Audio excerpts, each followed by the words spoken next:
जय हिंद दोस्तों, मैं स्वागत करता हूं आप सभी का आपके अपने परिवार जीएस फोकस फैमिली में। तो दोस्तों आज हम बात करने वाले हैं उत्तर प्रदेश पुलिस संभावित सभी महत्वपूर्ण टॉपिकों के ऊपर। देखिए ये वही टॉपिक हैं जहां से 23, 24, 25 अगस्त के प्रत्येक शिफ्ट में दो दो तीन तीन क्वेश्चन पूछे गए हैं। तो दोस्तों मैं गारंटी के साथ बोलता हूं, अगर आप यह सेशन कंप्लीट देखते हैं, ठीक है, तो जो 30 और 31 अगस्त को बच्चे पेपर देने वाले हैं उनके एग्जाम में कम से कम 10 क्वेश्चन में योगदान आज के इस सेशन का होगा ही होगा। ठीक है, आप देख के जाइए, अगर नहीं होगा तो आप कमेंट सेक्शन में आके बता दीजिएगा, क्योंकि ये टॉपिक बहुत ही ज़्यादा इंपॉर्टेंट है आपके एग्जाम के दृष्टिकोण से। और एक महत्वपूर्ण बात, अगर आप यूपी पुलिस का एग्जाम नहीं भी देते हैं, किसी भी एग्जाम को दीजिए दोस्तों, कम से कम 4 क्वेश्चन का योगदान आपके उस प्रत्येक एग्जाम में रहेगा ही रहेगा, अगर आपका एग्जाम कॉम्पिटिटिव है तो चलिए इसी इंट्रोडक्शन और पावरफुल मोटिवेशन के साथ स्टार्ट करते हैं अपने सेशन को और देखते हैं सबसे पहले भारत के प्रमुख सैन्य अभ्यास को। इस तरह पहले टॉपिक का पहला प्रश्न आपके सामने है, तो दोस्तों इसको ईमानदारी से अटेंड करना है। देखिए क्या है, होपेक्स नामक सैन्य अभ्यास भारत और किस देश के बीच आयोजित किया गया। तो दोस्तों इसमें जो राइट आंसर है ऑप्शन नंबर ए है, भारत और मिस्र के बीच इसका आयोजन होता है। नाम क्या है, होपेक्स। ठीक है, भारत को मिस्र से बड़ा होप है। ठीक है, तो याद रखिएगा। आयोजन स्थल कहाँ पे है ये भी आपसे पूछा जा सकता है, तो बेरीघाट एयरबेस जो मिस्र में है। यह इस प्रकार का चौथा संस्करण है। ये भारत के और मिस्र के वायुसेना के मध्य होने वाला एक अभ्यास है, ये भी याद रखना है। भारत की तरफ से इस बारी इसमें राफेल लड़ाकू विमान का C-17 और IL-78 ने पार्टिसिपेट किया है, ये भी याद रखना है। और एक महत्वपूर्ण अभ्यास चक्रवात, ये भी भारत और मिस्र के मध्य होता है, ये भी आपको याद रखना है दोस्तों। इस बारी इसका आयोजन राजस्थान के जैसलमेर में हुआ है, आपको ये सभी फैक्ट याद रखना है। चलिए बात करते हैं अगले प्रश्न पे। नोमैडिक एलिफेंट नामक सैन्य संयुक्त अभ्यास, ठीक है, संयुक्त सैन्य अभ्यास भारत और किस देश के बीच में होता है या हुआ है। तो दोस्तों ये भारत और मंगोलिया के बीच में आयोजित होता है। ठीक है, तो याद रखेंगे कहाँ पे हुआ, इसके बारे में जान लेते हैं। तो दोस्तों उमरोई मेघालय में आयोजन हुआ है। ये इस प्रकार का 16वां संस्करण था और इसमें 45 कर्मियों वाले भारतीय दल सिक्किम बटालियन ने पार्टिसिपेट किया है, आपको याद रखना है। चलिए देखते हैं अगला प्रश्न। तरंग शक्ति अभ्यास में किस देश ने पहली बार भाग लिया है। तो दोस्तों तरंग शक्ति अभ्यास में किस देश ने पहली बार भाग लिया है, तो जर्मनी ने। ऑप्शन नंबर सी करेक्ट होगा। इसके बारे में देखिए, भारतीय वायुसेना पहली बार इसमें पार्टिसिपेट कर रही है। और यहाँ पे देखें आयोजन स्थल 2 जगह पे हुआ है, 2 चरणों में हुआ है, इसलिए आयोजन स्थल तो आप भारत याद रखिए अभी। और पहला चरण दक्षिण भारत में हुआ है, वो भी तमिलनाडु के सुलूर में, और दूसरा चरण पश्चिमी क्षेत्र जोधपुर में हुआ है। ठीक है, तो याद रखिएगा, क्योंकि ये सभी प्रश्न ना आपके एग्जाम में बहुत ज़्यादा इंपॉर्टेंट है। ठीक है, एक भी प्रश्न अगर छूटता है ना दोस्तों, तो लोग 1 लाख, ठीक है, 1 लाख बच्चों के पीछे जा रहे हैं कंपटीशन में, तो सभी प्रश्न ईमानदारी से देखना है। फ्रीडम एज बहुक्षेत्रीय अभ्यास का आयोजन किस देश में किया गया है। तो दोस्तों प्रश्न नंबर 4 का राइट आंसर है ऑप्शन नंबर डी, दक्षिण कोरिया में। ठीक है, क्या नाम है इसका, फ्रीडम एज बहुक्षेत्रीय अभ्यास। इसमें कौन कौन सा देश हिस्सा लिया है, तो देखिए संयुक्त राज्य अमेरिका, दक्षिण कोरिया और जापान। उद्देश्य क्या है दोस्तों, जो उत्तर कोरिया का जो मतलब मनबढ़ई स्वभाव है ना उसको, और रूस का जो अभी आतंकी स्वभाव है उसको टैकल करने के लिए। ठीक है, तो याद रख लेंगे आप। उसके बाद चलिए अगले प्रश्न पे बढ़ते हैं। रिमपैक अभ्यास 2024 का आयोजन कहाँ हुआ है। तो ये बहुत ही ज़्यादा महत्वपूर्ण है, क्योंकि देखिए यह सबसे बड़ा संयुक्त सैन्य अभ्यास है दोस्तों, ये भी आपको इसके बारे में याद रखना है। आयोजन कहाँ पे हुआ है इसका, तो आयोजन हुआ है इसका हवाई आइलैंड पे, जो संयुक्त राज्य अमेरिका के अधीन है। चलिए इसके बारे में थोड़ा जान लीजिए।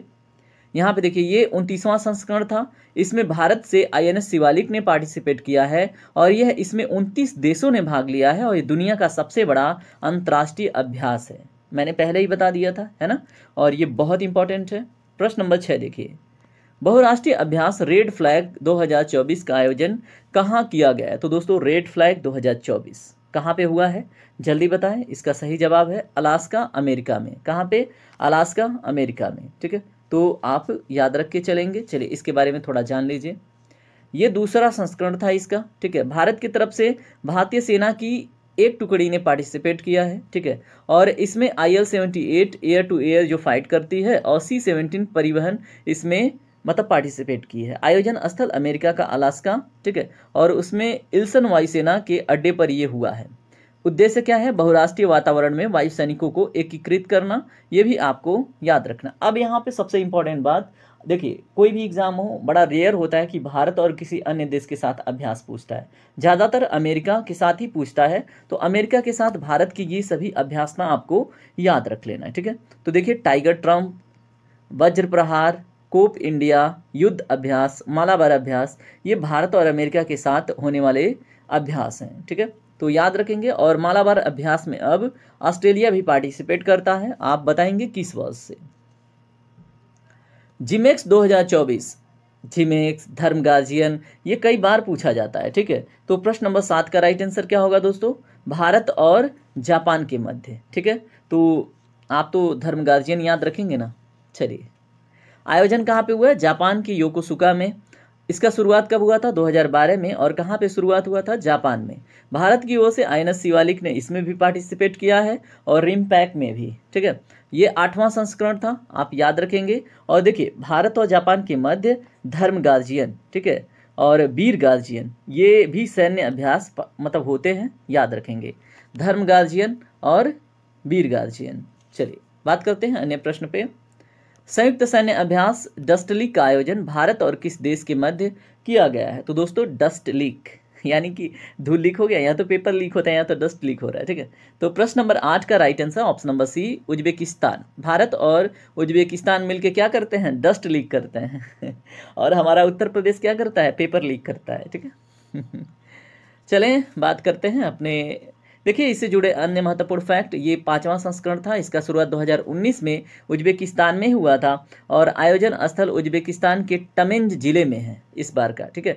और भारत की तरफ से गढ़वाल राइफल रेजिमेंट इसमें पार्टिसिपेट की थी, याद रख लीजिए, महत्वपूर्ण है। और उज्बेकिस्तान 1991 में क्या हुआ था? सोवियत संघ से विघटित होकर एक स्वतंत्र राष्ट्र बना था। कब? 1991 में, ठीक है। चलिए इन सभी महत्वपूर्ण फैक्टों के साथ बढ़ते हैं अपने प्रश्न नंबर 9 के ऊपर और देखते हैं इसका राइट आंसर, ठीक है। तटीय सुरक्षा अभ्यास सागर कवच का आयोजन कहाँ किया गया? तो दोस्तों सागर कवच, सागर को ही कवच दिया जा रहा है, तो कहाँ पे किया गया है बताएं? प्रश्न नंबर 9 का जो right answer option number B है, लक्षद्वीप में, ठीक है। तो लक्षद्वीप में हुआ है सागर कवच का आयोजन और सागर को भी सुरक्षा की आवश्यकता पड़ रही है, ठीक है। इसमें किसने किसने पार्टिसिपेट किया है एक बार देख लें। ये भारतीय तटीय सुरक्षा को बनाए रखने के लिए इसका आयोजन किया जाता है। इसमें तटीय एजेंसियां पार्टिसिपेट करती हैं। भारतीय नौसेना पार्टिसिपेट करता है, तटरक्षक बल पार्टिसिपेट करता है, समुद्री पुलिस पार्टिसिपेट करती है और सीमा शुल्क तथा अन्य एजेंसियां भी इसमें पार्टिसिपेट करती हैं। उद्देश्य क्या है? भारतीय तटीय सुरक्षा को बनाए रखना, ठीक है। भारतीय तटीय राज्यों की संख्या 9 है, ये भी याद रखेंगे। सबसे बड़ा तटीय राज्य गुजरात है और सबसे छोटा तटीय राज्य गोवा है। ये सभी फैक्ट बहुत इंपॉर्टेंट है आपके एग्जाम के लिए। आयोजन स्थल लक्षद्वीप समूह हमने बात कर लिया है, दूसरा संस्करण है। पहला संस्करण केरल और माहे में आयोजित हुआ था, आपको याद रखना है, ठीक है। इस बारी लक्षद्वीप पे हो रहा है। चलिए बात करते हैं अन्य प्रश्नों पे। टाइगर ट्रम्प 2024 का आयोजन, मारिए जल्दी से आंसर, है ना, मैंने बता दिया है आपको। भारत और संयुक्त राज्य अमेरिका के मध्य होने वाला आयोजन है, ठीक है। अब इसके बारे में थोड़ा सा तो जानना लाजमी है, तो जान लीजिए। आयोजन कहाँ पे हुआ है? पूर्वी समुद्री तल भारत में। और शुरुआत कब हुआ था? 2019 में। किसका बताइए? टाइगर ट्रम्प का, ठीक है। तो ट्रम्प डोनाल्ड ट्रम्प तो याद है ना, उसी से याद कर लीजिए। चलिए प्रश्न नंबर 11 देखें। त्रिपक्षीय अभ्यास ट्राईलैटरल 2024 भारत, मोजाम्बिक और किस देश के मध्य आयोजित किया गया? ट्राईलैटरल का मतलब 3 देश होने चाहिए, तो भारत, मोजाम्बिक तो आपने देख लिया। तीसरा देश कौन सा है भैया? तो प्रश्न नंबर 11 का right answer option number B, तीसरा है तंजानिया, ठीक है। यानी कि ऑप्शन नंबर बी इसमें करेक्ट होगा। चलिए बात करते हैं इसके बारे में। देखिए यह इस प्रकार का दूसरा संस्करण था इसका। भारत की तरफ से इसमें आईएनएस तीर और आईएनएस सुजाता ने पार्टिसिपेट किया है। और जाहिर सी बात है आईएनएस है तो क्या होगा? ये नवल बेस होगा ना, एक्सरसाइज। अब यहाँ पे देखिए आयोजन स्थल मोजाम्बिक में हुआ है, ठीक है। चलिए बात करते हैं अन्य प्रश्नों पे। सादा तांत्रिक सैन्य अभ्यास भारत और किस देश के मध्य आयोजित किया गया है? तो दोस्तों ये प्रश्न मैं आपके लिए होमवर्क के रूप में देता हूं, ठीक है। मैं आपको हिंट दे देता हूं, सऊदी अरब और संयुक्त अरब अमीरात के ए और डी में से कोई है, ठीक है। तो आप हमें बताएंगे कमेंट सेक्शन में राइट आंसर। इसके बारे में देख लें, ये तीसरा संस्करण है। आयोजन स्थल बीकानेर राजस्थान के महाजन फील्ड फायरिंग रेंज में हुआ है, ठीक है। अब इसकी जिम्मेदारी आपके ऊपर है, देखिए, क्योंकि आपको भी कोऑपरेट करके चलना है, ठीक है। आपको भी कुछ जवाब दे के चलना है। वायु शक्ति 2024 सैन्य अभ्यास का आयोजन कहाँ पे हुआ है? तो दोस्तों प्रश्न नंबर 13 का right answer option number B, Rajasthan में, ठीक है। किसका आयोजन? वायु शक्ति 2024 का सैन्य अभ्यास, ठीक है। तो याद रखेंगे, शुरुआत कब हुआ था इसका? 1954 में। आयोजन स्थल जैसलमेर राजस्थान के पोखरण में, और 100 से अधिक विमानों ने इसमें भाग लिया। संचालन इसका भारतीय वायुसेना करती है, ठीक है। ऑपरेशन का नाम क्या है दोस्तों? वायु शक्ति 2024। चलिए बात करते हैं अन्य प्रश्नों पे। लामितीय 2024 अभ्यास का आयोजन कहाँ किया गया है? तो दोस्तों देखिए, लामितीय शब्द का भी अर्थ पूछा जा सकता है। इसका अर्थ होता है दोस्ती, ठीक है। तो लामितीय 2024 का आयोजन कहाँ पे हुआ है? सेशेल्स में, ठीक है। तो याद रखेंगे। आइए बात करते हैं इसके बारे में। शुरुआत 2001 में हुआ था। इसका 10वां संस्करण है। आयोजन सेशेल्स में हुआ है। भारत और सेशेल्स इसमें पार्टिसिपेट करते हैं, आप याद रखेंगे। तो भारत की तरफ से सेना एसडीएफ की गोरखा राइफल्स के 45वें मतलब कर्मियों ने भाग लिया, 45 कर्मियों ने, ठीक है। और लामितीय का अर्थ क्या है? दोस्ती, ठीक है। तो भारतीय वायुसेना के एसडीएफ के गोरखा राइफल्स के 45 कर्मियों ने भाग लिया, ठीक है। चलिए, स्टेड फास्ट डिफेंडर 2024 सैन्य अभ्यास का आयोजन किसके द्वारा हुआ है? तो बताएं, स्टेड फास्ट डिफेंडर। तो प्रश्न नंबर 15 का राइट आंसर ऑप्शन नंबर ए, नाटो, ठीक है। इसका आयोजन किसके द्वारा हुआ है? नाटो के द्वारा। अब यहाँ पे आपसे प्रश्न नाटो का फुल फॉर्म जरूर पूछा जा सकता है, क्योंकि देखिए एनपीए का फुल फॉर्म पूछ रहा है, ठीक है। उसके बाद क्या था? मॉनेटरी पॉलिसी कमेटी का फुल फॉर्म पूछ रहा है, एनएचआरसी का फुल फॉर्म पूछ रहा है। तो दोस्तों नाटो का क्यों नहीं पूछ सकता? नासा का क्यों नहीं पूछ सकता? इसरो का क्यों नहीं पूछ सकता? पूछ सकता है, डीआरडीओ का भी पूछ सकता है, ठीक है। तो सबका आप ना फुल फॉर्म भी रट के जाना। आयोजनकर्ता इसका नाटो है। इसमें 90,000 सैनिकों ने भाग लिया है। उसके बाद नाटो का फुल फॉर्म क्या है? North Atlantic Treaty organisation. इसकी स्थापना 4 अप्रैल 1949 को हुई थी। इसका मुख्यालय ब्रुसेल्स में है और इसके महासचिव वर्तमान में जेंस स्टोल्टेनबर्ग हैं, ठीक है। और सदस्य देश कितने हैं? 32। 32वां देश कौन सा बना है इसमें? बताएं। 32वां देश स्वीडन बना है और 31वां देश फिनलैंड बना था, ठीक है। तो 31वां फिनलैंड, 32वां स्वीडन। चलिए बात करते हैं अगले प्रश्न पे। शांति प्रयास 4 बहुराष्ट्रीय एक सैन्य अभ्यास का आयोजन कहाँ पे हुआ है? तो दोस्तों शांति प्रयास 4 का आयोजन कहाँ पे हुआ है? इसका right answer option number C, Kathmandu, Nepal में, ठीक है। आयोजन स्थल काठमांडू, नेपाल, वीरेन शांति ऑपरेशन प्रशिक्षण केंद्र में, ठीक है। उसके बाद इसमें कुल 19 देशों के मतलब लगभग 1125 सैन्य कर्मियों ने भाग लिया है। उद्घाटन पुष्प कमल दहल प्रचंड के द्वारा की गई है, जो अभी नेपाल के प्रधानमंत्री हैं। क्या नाम है इनका? पुष्प कमल दहल प्रचंड, पुष्प कमल दहल प्रचंड, ठीक है। नाम इनका थोड़ा सा अजीब है। समुद्र लक्षण अभ्यास का आयोजन भारत और किस देश के मध्य हुआ है? तो दोस्तों बताएं। ऑप्शन नंबर 17 का करेक्ट आंसर है ऑप्शन नंबर डी, ठीक है। क्वेश्चन नंबर 17 का राइट आंसर है ऑप्शन नंबर डी, मलेशिया, ठीक है। तो भारत और मलेशिया के बीच में होता है समुद्र लक्षण अभ्यास। इसके बारे में थोड़ा जानें। इसका तीसरा संस्करण था। आयोजन स्थल विशाखापट्टनम, आंध्र प्रदेश में हुआ है। भारत और मलेशिया इसमें पार्टिसिपेट करते हैं। भारत की ओर से जहाज किल्टन तथा मलेशिया की ओर से क्या है? फेडी लेखित जहाज ने इसमें पार्टिसिपेट किया है, ठीक है। अगला प्रश्न देखते हैं। धर्म गार्जियन नामक सैन्य अभ्यास भारत और किस देश में आयोजित किया गया है? तो दोस्तों आपको मैंने अभी थोड़ी देर पहले बताया था, जापान। धर्म गार्जियन, वीर गार्जियन, ठीक है। इसके बारे में राजस्थान के महाजन फील्ड फायरिंग रेंज में हुआ है। 5वां संस्करण है। एक यहाँ पे एक वार्षिक सैन्य अभ्यास है यह, ठीक है। क्या है ये? क्या होता है? प्रत्येक वर्ष होता है, ठीक है। और भारत की तरफ से किसने भाग लिया? तो दोस्तों राजपुताना राइफल्स की एक बटालियन ने इसमें पार्टिसिपेट किया है। जापान की तरफ से किसने भाग लिया है? तो 34वीं इन्फेंट्री रेजिमेंट ने, ठीक है। आइए बात करते हैं प्रश्न नंबर 19 पे। अभ्यास दोस्ती में पर्यवेक्षकों के रूप में कौन सा देश रहा? तो दोस्तों यहाँ पे बताएं, अभ्यास दोस्ती में पर्यवेक्षक के रूप में कौन सा दोस्त था? तो इसका राइट आंसर क्या होगा? इसका राइट आंसर है आपका ऑप्शन नंबर सी, बांग्लादेश, ठीक है। यहाँ पे देखें, यह एक त्रिपक्षीय मालदीव, भारत और श्रीलंका के मध्य होने वाला अभ्यास है। किसके किसके मध्य? भारत, मालदीव और श्रीलंका के मध्य। संस्करण 16वां था। भारत की ओर से किसने भाग लिया? तो दोस्तों ICGS समर्थ, ICGS अभिनव ड्रोनिंग। शुरुआत कब हुई? 1991 में। भारत और लक्षद्वीप के बीच 2012 में श्रीलंका इसमें शामिल हुआ। ठीक है, चलिए बात करते हैं अगले प्रश्न पे। सहयोग काइजिन अभ्यास का आयोजन कहाँ हुआ है? तो दोस्तों प्रश्न नंबर 20 का जो right answer option number D है, चेन्नई में। चलिए बात करते हैं प्रश्न नंबर 21 पे। संयुक्त अभ्यास साइक्लोन का आयोजन किसके किसके मध्य किया गया? तो दोस्तों प्रश्न नंबर 21 का जो right answer option number C है, भारत और मिस्र के मध्य। इसके ऊपर हम बात कर चुके हैं। चलिए बात करते हैं इसके बारे में। यह दूसरा संस्करण था, याद रखेंगे। आयोजन स्थल कहाँ पे है? अनसास में। ठीक है, जो कहाँ पे है? मिस्र में। भारत की ओर से किसने भाग लिया? तो दोस्तों भारतीय दल पैरासूट रेजिमेंट सैनिकों ने भाग लिया। ठीक है, चलिए प्रश्न नंबर 22 देखते हैं। डेजर्ट साइक्लोन 2024 सैन्य अभ्यास का आयोजन किन दो देशों के मध्य हुआ है? तो दोस्तों ये आयोजन हुआ है भारत और संयुक्त अरब अमीरात के मध्य। याद रखेंगे क्या नाम है? Desert cyclone 2024। यहाँ पे इसके बारे में, राजस्थान के रेगिस्तान में इसका आयोजन हुआ है। 2008 में अबू धाबी में जो अल दफरा है इसकी शुरुआत हुई थी। ठीक है, तो ये भी याद रखेंगे, इसकी शुरुआत कब हुई थी? 2008 में अबू धाबी के अल दाफरा में, अल धाफरा। ठीक है, चलिए बात करते हैं अगले प्रश्न पे। सी ड्रैगन 2024 अभ्यास का आयोजन कहाँ पर हुआ है? तो दोस्तों सी ड्रैगन 24 का आयोजन कहाँ पर हुआ है? जल्दी बताएं। प्रश्न नंबर 23 का राइट आंसर ऑप्शन नंबर ए, कहाँ पे? अमेरिका में। ठीक है, आइए बात करते हैं अन्य प्रश्नों पे।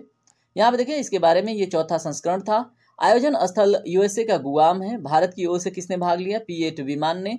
शामिल देश कौन कौन है? संयुक्त राज्य अमेरिका, दक्षिण कोरिया, जापान, भारत और ऑस्ट्रेलिया। ठीक है, अगला प्रश्न देखिए।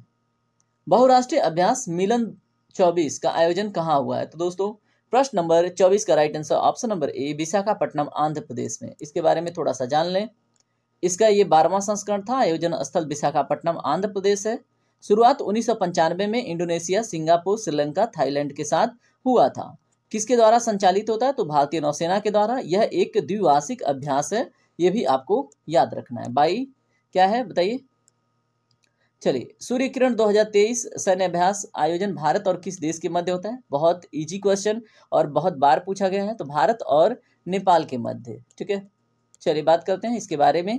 आयोजन कहाँ पे हुआ है? पिथौरागढ़ में। 17वां संस्करण था। शुरुआत 2011 के मिजोरम में हुआ था। ठीक है, और यहाँ पे देखें भारत की ओर से किसने भाग लिया? तो 354 कर्मी कुमाऊं रेजिमेंट से इसमें पार्टिसिपेट किए। ठीक है, नेपाल की ओर से किसने भाग लिया? तो 334 कर्मी तारा दल बटालियन से। ठीक है, तारा दल बटालियन। विनबैक्स 2023 नामक सैन्य अभ्यास का आयोजन किन देशों के मध्य में हुआ है? तो दोस्तों प्रश्न नंबर 26 का राइट आंसर क्या होगा? ऑप्शन नंबर बी इसमें करेक्ट है, भारत और वियतनाम के मध्य। अगला प्रश्न इसके बारे में देखिए। हनोई वियतनाम में इसका आयोजन हुआ है। चौथा संस्करण था। भारत और वियतनाम के मध्य होता है, ये सशस्त्र बलों के मध्य होता है। ठीक है, शुरुआत 2018 के जबलपुर मध्य प्रदेश में हुई थी। उसके बाद भारत की तरफ से भाग लिया कौन? बंगाल इंजीनियर ग्रुप के इंजीनियरिंग रेजिमेंट के 39 कर्मियों ने और आर्मी मेडिकल कोर के 6 कर्मियों ने। ठीक है, तो याद रख लीजिएगा। प्रश्न नंबर 27 देखिए। बुंगा सागर 2023 का आयोजन भारत और किस देश के मध्य हुआ? तो दोस्तों बताइए, बुंगो सागर 23 का आयोजन भारत और किसके बीच होता है? तो बांग्लादेश के साथ। ठीक है, इसके बारे में चौथा संस्करण था। आयोजन विशाखापट्टनम, आंध्र प्रदेश में हुआ। किसके बीच में आयोजित होता? भारत और बांग्लादेश के 9 सैनिकों के मध्य। ठीक है, बुंगो सागर है ना। भारत की ओर से किसने भाग लिया है? तो बताइए, जहाज कुठार, जहाज किल्टन और एमपीए डोर्नियर ने। ठीक है, बांग्लादेश की ओर से किसने भाग लिया है? तो जहाज अबू बक्र है और अबू उबैदा है। ठीक है, तो जहाज अबू बक्र और अबू उबैदा है। ठीक है, चलिए आइए अन्य प्रश्नों को देखते हैं। वज्र प्रहार नामक संयुक्त सैन्य अभ्यास का आयोजन भारत और किस देश के मध्य हुआ? तो दोस्तों प्रश्न नंबर 28 का जो राइट आंसर है ऑप्शन नंबर डी है, अमेरिका। ठीक है, इसके ऊपर हम बात कर चुके हैं। प्रश्न इसके बारे में देख लें। 14वां आयोजन स्थल। ठीक है, इसका 14वां आयोजन स्थल उमरोई मेघालय है। पहला संस्करण 2010 भारत में हुआ था। भारत की ओर से इस बार किसने भाग लिया? तो भारत की जो सेना टुकड़ी है उसका नेतृत्व पूर्वी कमान विशेष बल और जवानों के द्वारा किया गया। ठीक है, प्रश्न नंबर 29 देखें, हैंड इन हैंड नामक सैन्य अभ्यास भारत और किस देश के मध्य आयोजित किया जाता है? तो दोस्तों प्रश्न नंबर 29 का राइट आंसर ऑप्शन नंबर ए, भारत और चीन। ठीक है, हैंड इन हैंड।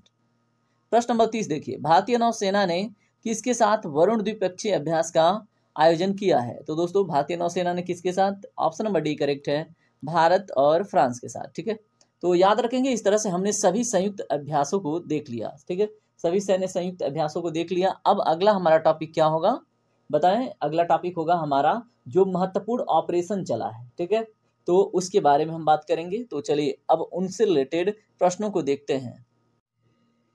चलिए अब हम बात करेंगे भारत के सभी महत्वपूर्ण ऑपरेशंस के ऊपर।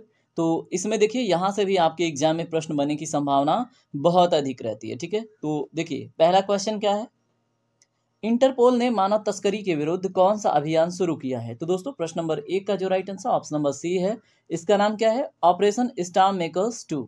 याद रखेंगे। चलिए बात करते हैं दूसरे प्रश्न पे। हाल ही में केंद्रीय जांच ब्यूरो सीबीआई ने भारत में साइबर अपराधियों पर व्यापक कार्यवाही करने के लिए कौन सा ऑपरेशन शुरू की है? तो दोस्तों प्रश्न नंबर दूसरे का right answer option number A, operation चक्र 2। याद रखेंगे, ये प्रश्न पूछा गया था। अगला प्रश्न देखिए क्या है, इजराइल और फिलिस्तीन आतंकी संगठन हमास के बीच चल रहे युद्ध में फंसे भारतीय नागरिकों को घर वापसी हेतु भारत ने कौन सा ऑपरेशन शुरू किया था? तो दोस्तों प्रश्न नंबर तीसरे का right answer option number A, operation Ajay. ठीक है, याद रखेंगे। उसके बाद अगला प्रश्न देखिए क्या है, इजराइल पर आतंकी गुट हमास के हमले के बाद जवाब में इजराइल देश की सेना ने कौन सा ऑपरेशन शुरू किया? तो दोस्तों प्रश्न नंबर 4 का right answer option number A, operation iron sword. ठीक है, चलिए देखते हैं अगला प्रश्न। केंद्र सरकार ने सूडान के गृह युद्ध में फंसे भारतीयों को लाने के लिए कौन सा अभियान चलाया? तो दोस्तों प्रश्न नंबर 5 का right answer option number D, operation Kaveri. ठीक है, कहां से लाने के लिए? सूडान से लाने के लिए। किनको? भारतीयों को। चलिए बात करते हैं अगले प्रश्न पे। तुर्की और सीरिया में आए विनाशकारी भूकंप से पीड़ित लोगों की सहायता के लिए भारतीय सेना ने कौन सा ऑपरेशन चलाया है? तो दोस्तों प्रश्न नंबर 6 का right answer option number A, operation दोस्त। ठीक है, किसके लिए चलाया दोस्तों? तुर्की और सीरिया में आए भूकंप के लिए। ठीक है, उसमें सहायता प्रदान करने के लिए। चक्रवात मोचो से प्रभावित म्यांमार की सहायता के लिए भारत ने कौन सा ऑपरेशन शुरू किया? तो दोस्तों यहाँ पे ऑप्शन नंबर ए करेक्ट है, ऑपरेशन करुणा। ठीक है, तो देखिए यहाँ पे म्यांमार के साथ भारत क्या दिखा रहा है? करुणा दिखा रहा है। ठीक है, चलिए बात करते हैं अगले प्रश्न पे। गृह मंत्रालय के ऑपरेशन मुस्कान के तहत किस शहर की पुलिस ने 5,000 से ज्यादा नाबालिग बच्चों को बचाया और उन्हें पुनर्वास करवाया? तो दोस्तों ये बात कहाँ की हो रही है बताएं? सबसे अधिक भीख मांगने के लिए कहाँ पे मतलब ऐसी गंदी हरकतें करते हैं जो मतलब ऐसे स्मगलर होते हैं? तो दोस्तों मुंबई में। ठीक है, तो बहुत सारी मूवियों में आपने देखा भी होगा। चलिए बात करते हैं अगले प्रश्न पे। धार्मिक स्थलों में गंदगी फैलाने वाले के खिलाफ ऑपरेशन मर्यादा की शुरुआत किस राज्य की पुलिस ने की है? तो दोस्तों मर्यादा में रहिए अगर वहां पे घूमने जाते हैं तो। ठीक है, वहां की पुलिस ने एक अभियान चलाई है। ये किस राज्य की पुलिस है? तो दोस्तों उत्तराखंड की। ठीक है, ऑप्शन नंबर डी इसमें करेक्ट होगा। चलिए बात करते हैं अन्य प्रश्नों पे। तटीय समुदायों के बीच जागरूकता बढ़ाने के लिए ऑपरेशन सजग किसने शुरू किया है? तो दोस्तों प्रश्न नंबर 10 का right answer option number D, भारतीय तटरक्षक बल ने। ठीक है, चलिए बात करते हैं प्रश्न नंबर 11 के ऊपर। भारत सरकार ने युद्धग्रस्त यूक्रेन में फंसे भारतीय नागरिकों के छात्रों और नागरिकों को भारत लाने के लिए कौन सा ऑपरेशन चलाया था? तो दोस्तों प्रश्न नंबर 11 कई एग्जामों में पूछा भी जा चुका है। तो ऑपरेशन गंगा चली थी। ऑप्शन नंबर डी इसमें करेक्ट है। चलिए प्रश्न नंबर 12 देखिए क्या है, रेलवे सुरक्षा बल आरपीएफ द्वारा महिलाओं तथा बच्चों को तस्करों से बचाने के लिए कौन सा ऑपरेशन चलाया गया है? तो दोस्तों इसमें ऑपरेशन आहट चला गया। ऑप्शन नंबर ए इसमें करेक्ट होगा। प्रश्न नंबर 13 देखिए क्या है, रेलवे सुरक्षा बल द्वारा ट्रेन में अवैध तंबाकू और अवैध शराब की तस्करी को रोकने के लिए कौन सा ऑपरेशन चलाया गया है? तो देखिए दोस्तों ये भी आरपीएफ के द्वारा ही चलाया गया। इसका right answer option number C यानी कि ऑपरेशन सतर्क। ठीक है, याद रखेंगे ऑप्शन नंबर सी इसमें करेक्ट है।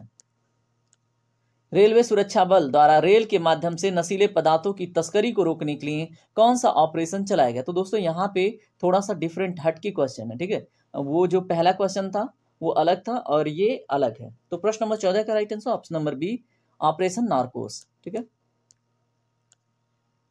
रेलवे सुरक्षा बल द्वारा रेलवे परिसर में रेलगाड़ियों में अनधिकृत ब्रांड वाली पानी की बोतलों पर बिक्री पे रोक लगाने हेतु कौन सा ऑपरेशन चलाया गया? तो दोस्तों, जैसे जिनको अथॉरिटी नहीं है, ठीक है, और जो वेरीफाइड पानी नहीं है, उनके ऊपर रोक लगा है, तो इसमें कौन सा ऑपरेशन चला है? तो ऑपरेशन थर्स्ट। याद रखेंगे, ऑप्शन नंबर बी करेक्ट है। प्रश्न नंबर 16 देखें एक बारी। रेलवे सुरक्षा बल आरपीएफ द्वारा रेलवे टिकटों की कालाबाजारी को रोकने के लिए कौन सा ऑपरेशन चलाया गया था? प्रश्न नंबर 16 का राइट आंसर है ऑप्शन नंबर ए, ऑपरेशन उपलब्ध। ठीक है, चलिए बात करते हैं प्रश्न नंबर 17 के ऊपर। सीबीआई ने ड्रग्स नेटवर्क को खत्म करने के लिए कौन सा ऑपरेशन चलाया? तो दोस्तों, प्रश्न नंबर 17 का right answer option number C, operation Garuda. ठीक है, याद रख लीजिए। चलिए, सीबीआई का पहल है। सीबीआई ने चाइल्ड पोर्नोग्राफी सर्कुलेट करने वाले लोगों को, ठीक है, उनका पता लगाने के लिए कौन सा ऑपरेशन चलाया? तो दोस्तों, प्रश्न नंबर 18 का right answer option number A, operation मेघ चक्र। ठीक है, चलिए अगला प्रश्न देखिए क्या है। विदेश मंत्रालय द्वारा तालिबान के कब्जे वाले अफगानिस्तान में फंसे भारतीयों को निकालने के लिए कौन सा ऑपरेशन चलाया गया? किसके द्वारा? विदेश मंत्रालय के द्वारा। तो प्रश्न नंबर 19 का right answer option number D, यानी कि ऑपरेशन देवी शक्ति। भारतीय रेलवे द्वारा यात्रियों के खोए हुए सामान की ट्रैकिंग हेतु कौन सा ऑपरेशन चलाया गया था? तो दोस्तों, इसमें right answer option number C, operation Amanat. ठीक है, तो किसी की अमानत खो जाए तो भैया उसको वापस मिल जाते हैं। सामाजिक न्याय और अधिकारिता मंत्रालय द्वारा सियाचिन ग्लेशियर पर दिव्यांग लोगों को ट्रैकिंग करने के लिए कौन सा ऑपरेशन चलाया गया था? तो प्रश्न नंबर 21 का राइट आंसर है option number D, operation blue freedom. सीमा सुरक्षा बल द्वारा राजस्थान के पश्चिमी अंतर्राष्ट्रीय सीमा पर घने कुहासे में घुसपैठ को रोकने के लिए कौन सा ऑपरेशन चलाया गया था? प्रश्न नंबर 22 का right answer option number A, operation सर्द हवा। बीएसएफ द्वारा पंजाब एवं जम्मू, यहाँ पे क्या है, बीएसएफ द्वारा पंजाब एवं जम्मू में पाकिस्तानी सीमा पर घुसपैठ रोधी उपायों को पुख्ता बनाने के लिए कौन सा ऑपरेशन चलाया गया था? तो दोस्तों, प्रश्न नंबर 23 का right answer option number D, operation Sudarshan. ठीक है, आइए बात करते हैं प्रश्न नंबर 24 पे। गौ हत्या के खिलाफ किस राज्य ने ऑपरेशन कन्विक्शन शुरू किया है? तो दोस्तों, ऑपरेशन कन्विक्शन उत्तर प्रदेश ने शुरू किया है। ऑप्शन नंबर बी करेक्ट होगा। केंद्र सरकार द्वारा टमाटर, प्याज तथा आलू के अतिरिक्त जल्द नष्ट होने वाले 22 कृषि उत्पादों को शामिल करने हेतु कौन सा ऑपरेशन चलाया गया केंद्र सरकार के द्वारा? तो प्रश्न नंबर 25 का right answer option number D, operation green. भारतीय नौसेना द्वारा कोविड-19 के दौरान मालदीव में फंसे भारतीयों को वापस लाने के लिए कौन सा ऑपरेशन चलाया गया है? तो दोस्तों, प्रश्न नंबर 26 का राइट आंसर ऑप्शन नंबर ए, यानी कि ऑपरेशन समुद्र सेतु। ठीक है, अगला प्रश्न देखिए। भारतीय नौसेना द्वारा ऑक्सीजन कंटेनरों की तीव्र गति से शिपमेंट करने के लिए कौन सा ऑपरेशन चलाया गया था? तो दोस्तों, इसमें राइट आंसर क्या होगा बताएं? प्रश्न नंबर 27 का राइट आंसर होगा ऑप्शन नंबर बी, ऑपरेशन समुद्र सेतु 2। भारतीय सेना द्वारा खुद को कोविड-19 के संक्रमण से मुक्त रखने के लिए कौन सा ऑपरेशन चलाया गया था? तो दोस्तों, प्रश्न नंबर 28 का क्या होगा? ऑप्शन नंबर डी, ऑपरेशन नमस्ते। हाथ नहीं मिलाना है, नमस्ते करना है। विदेश मंत्रालय द्वारा कोविड-19 के दौरान विदेश में फंसे 14,800 भारतीय नागरिकों को घर वापस लाने के लिए कौन सा ऑपरेशन चलाया गया था? तो दोस्तों, इसमें राइट आंसर क्या होगा? प्रश्न नंबर 29 का right answer option number A, operation Vande Mataram. ठीक है, विदेश मंत्रालय द्वारा कोविड-19 से निपटने के लिए मालदीव, मेडागास्कर, सेशल्स तथा कोमोरोस को खाद्य आपूर्ति के लिए कौन सा ऑपरेशन चलाया गया था? तो देखिए, यहाँ पे कौन सा ऑपरेशन चलाया गया था? क्वेश्चन नंबर 30 का right answer option number D, operation mission Sagar. ठीक है, तो याद रखेंगे। ठीक है, तो ये आपसे प्रश्न बन सकता है। आइए बात करते हैं अन्य प्रश्नों पे। भारतीय नौसेना द्वारा भारतीय जहाजों की सुरक्षा सुनिश्चित करने के लिए फारस खाड़ी और ओमान की खाड़ी में कौन सा ऑपरेशन चलाया गया था? प्रश्न नंबर 31 का right answer option number C, operation Sankalp. ठीक है,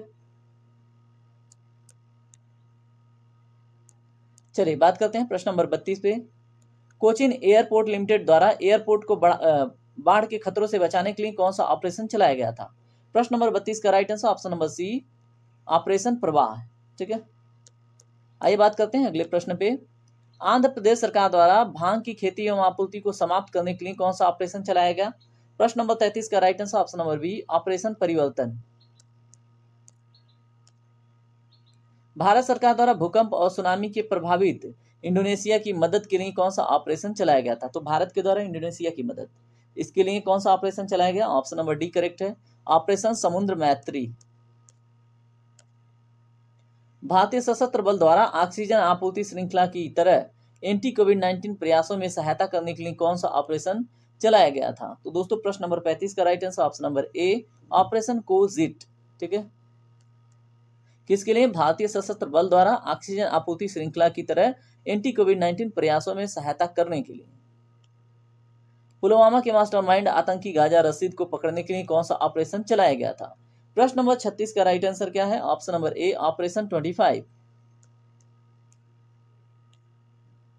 भारतीय वायुसेना द्वारा बालाकोट स्ट्राइक का कोड नेम क्या था? तो दोस्तों बताइए। प्रश्न नंबर 37 का राइट आंसर क्या होगा? ऑप्शन नंबर ए, ऑपरेशन बंदर। चलिए बात करते हैं अगले प्रश्न पे। नौसेना द्वारा मेडागास्कर में मानवीय सहायता तथा आपदा राहत उपलब्ध कराने के लिए कौन सा ऑपरेशन था? तो दोस्तों प्रश्न नंबर जो 38 है, इसका राइट आंसर ऑप्शन नंबर ए है, ऑपरेशन वनीला चलाया गया था। किसके द्वारा? नौसेना द्वारा मेडागास्कर में मानवीय सहायता तथा आपदा राहत उपलब्ध कराने हेतु। प्रश्न नंबर 39 देखिए क्या है? भारतीय तटरक्षक द्वारा उड़ीसा के ओलिव रिडले कछुओं को बचाने के लिए कौन सा ऑपरेशन चलाया गया था? तो दोस्तों प्रश्न नंबर 39 का राइट आंसर है option number D, operation Olivia. ठीक है, अगला प्रश्न देखिए। 2008 में राष्ट्रीय सुरक्षा गार्ड एनएसजी द्वारा मुंबई के ताज होटल में आतंकवादियों को पता लगाने के लिए कौन सा ऑपरेशन चलाया गया था? तो दोस्तों प्रश्न नंबर 40 का right answer option number C, operation black tornado. ठीक है, प्रश्न नंबर 41 देखिए क्या है? निम्नलिखित में से कौन सा ऑपरेशन भारत द्वारा मालदीव की सहायता के लिए नहीं चलाया गया था? तो दोस्तों प्रश्न नंबर 41 का right answer option number D है, ऑपरेशन जिंजर नहीं चलाया गया था। बाकी ऑपरेशन नीर, ऑपरेशन संजीवनी, ऑपरेशन कैक्टस, ठीक है, ये सभी चलाया गया, बस ऑपरेशन क्या है, जिंजर नहीं चलाया गया। अगला प्रश्न देखिए। ऑपरेशन कावेरी क्या है? दोस्तों अभी मैंने बताया था ऑपरेशन कावेरी के बारे में। ठीक है, तो ये क्या है? सूडान संकट से भारतीय नागरिकों को बचाने के लिए एक अभियान है। ठीक है, आइए अगला प्रश्न देखते हैं। प्रश्न नंबर 43, वायुसेना द्वारा नैनीताल के जंगलों में लगी आग को बुझाने के लिए कौन सा ऑपरेशन चलाया गया? तो दोस्तों यहाँ पे बॉम्बी बकेट चला था, ऑपरेशन बॉम्बी बकेट। उत्तराखंड पुलिस द्वारा केदारनाथ यात्रा के नशा मुक्ति संचालन के लिए कौन सा ऑपरेशन चलाया गया था? तो दोस्तों प्रश्न नंबर 44 का राइट आंसर क्या है? ऑप्शन नंबर डी, ऑपरेशन मर्यादा। ठीक है, प्रश्न नंबर 45 क्या है? देखिए, हिंसाग्रस्त कैरिबियाई देश के हैती में फंसे भारतीयों को निकालने के लिए कौन सा ऑपरेशन चलाया गया था? ठीक है, तो दोस्तों यहाँ पे क्या बोल रहे हैं? हिंसाग्रस्त कैरिबियाई देश, ठीक है, हैती में। तो दोस्तों प्रश्न नंबर 45 का राइट आंसर है option number C, operation Indravati चलाया गया था। जम्मू कश्मीर पुलिस द्वारा मवेशी तस्करी को मतलब उससे निपटने हेतु कौन सा ऑपरेशन चलाया गया था? प्रश्न नंबर 46 का right answer option number B, operation Kamdhenu. ठीक है, चलिए बात करते हैं अन्य प्रश्नों पे।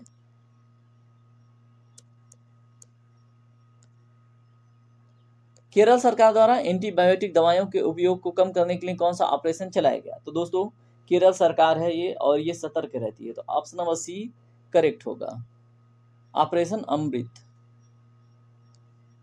ठीक है, चलिए बात करते हैं।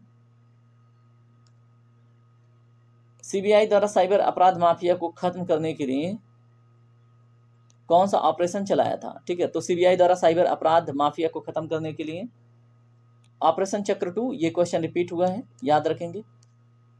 प्रश्न नंबर 49 देखिए क्या है?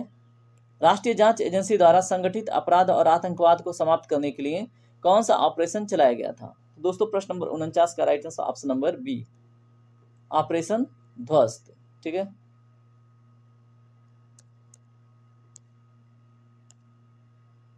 भारतीय सेना द्वारा जम्मू कश्मीर में ग्रामीण क्षेत्रों में एलओसी के पास के क्षेत्रों में लोगों की मदद करने के लिए कौन सा ऑपरेशन चलाया था?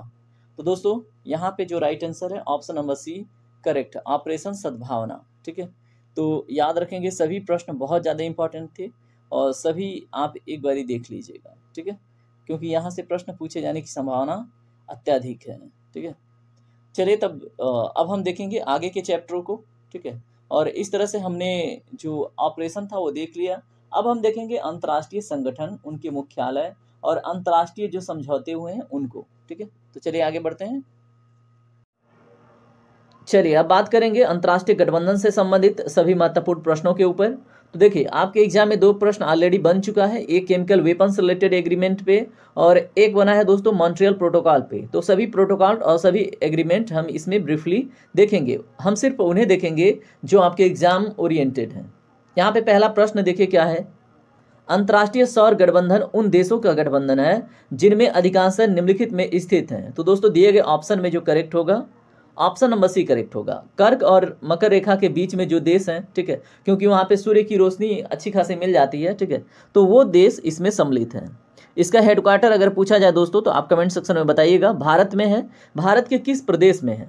ठीक है, चलिए अगला प्रश्न देखिए क्या है, रियो +20 सम्मेलन के मुख्य निर्णयों में से एक का उद्देश्य के विकास का समुच्चय है। तो दोस्तों इसमें सतत विकास के लक्ष्य का समुच्चय है। ऑप्शन नंबर ए आपका करेक्ट हो जाता है। ठीक है, याद रखिएगा। अगला प्रश्न देखिए क्या है, जैव विविधता पर कन्वेंशन के संबंध में निम्नलिखित पर आपको विचार करना है। देखिए पहला स्टेटमेंट क्या है, यह 29 दिसंबर 1993 को अस्तित्व में आया, बिल्कुल करेक्ट है, आप याद रखेंगे। भारत इसकी एक पार्टी है, हाँ भारत इसका सिग्नेटरी मेंबर है, इसको भी आप याद रखेंगे। यहाँ पे देखिए 2 ही स्टेटमेंट आपका करेक्ट हो गया। ठीक है, तो ये दोनों स्टेटमेंट गलत हो जाएंगे क्योंकि यहाँ पे केवल 2-2 का जोड़ा दे रखा है। तो ऑप्शन नंबर ए करेक्ट हो जाता है, केवल 1 और केवल 2। ठीक है, चलिए बात करते हैं प्रश्न नंबर 4 पे। निम्नलिखित में से क्योटो प्रोटोकॉल नियमों के तहत 6 प्रदूषकों में से एक है। तो यहाँ पे देखें क्योटो प्रोटोकॉल में 6 प्रदूषक है, उसमें से एक इनमें कौन है। तो दोस्तों इसमें ऑप्शन नंबर आपका डी करेक्ट हो जाता है। क्या है ये, पेरफ्लोरोकार्बन। ठीक है, तो ये आता है क्योटो प्रोटोकॉल के 6 प्रदूषकों में। ठीक है, अब 5 प्रदूषक क्या है अभी आगे हम देखेंगे। चलिए बात करते हैं अगले प्रश्न पे। यहाँ पे देखिए जैसे मैंने बताया था प्रोटोकॉल के ऊपर हम बात करेंगे, तो यहाँ पे सभी प्रोटोकॉल एक बार आप देख लें ध्यान से। मॉन्ट्रियल प्रोटोकॉल का संबंध किससे था, ओजोन लेयर के क्षय से। ठीक है, तो ये प्रश्न पूछा जा चुका है। ठीक है, तो दोबारा से ये पूछे जाने की संभावना नहीं है, लेकिन अन्य एग्जामों में ये इंपॉर्टेंट हो जाता है। पेरिस समझौता किससे संबंधित है, तो राष्ट्रीय स्तर पर जो निर्धारित योगदान है उससे संबंधित है। ठीक है, उसके बाद जलवायु कार्य योजना का संबंध किसके साथ है, तो एकीकृत जल संसाधन प्रबंधन से संबंधित है। ठीक है, क्योटो प्रोटोकॉल का संबंध निर्धारित उत्सर्जन व्यापार से संबंधित है। ठीक है, तो ये क्या है, ये कुछ इंपॉर्टेंट प्रोटोकॉल समझौता कार्य योजना है और ये उनके प्रावधान है। तो मॉन्ट्रियल का संबंध ओजोन का जो डिप्लीशन होता है उसके मतलब प्रोटेक्शन से रिलेटेड है, और क्योटो का क्या उद्देश्य है, निर्धारित उत्सर्जन व्यापार से।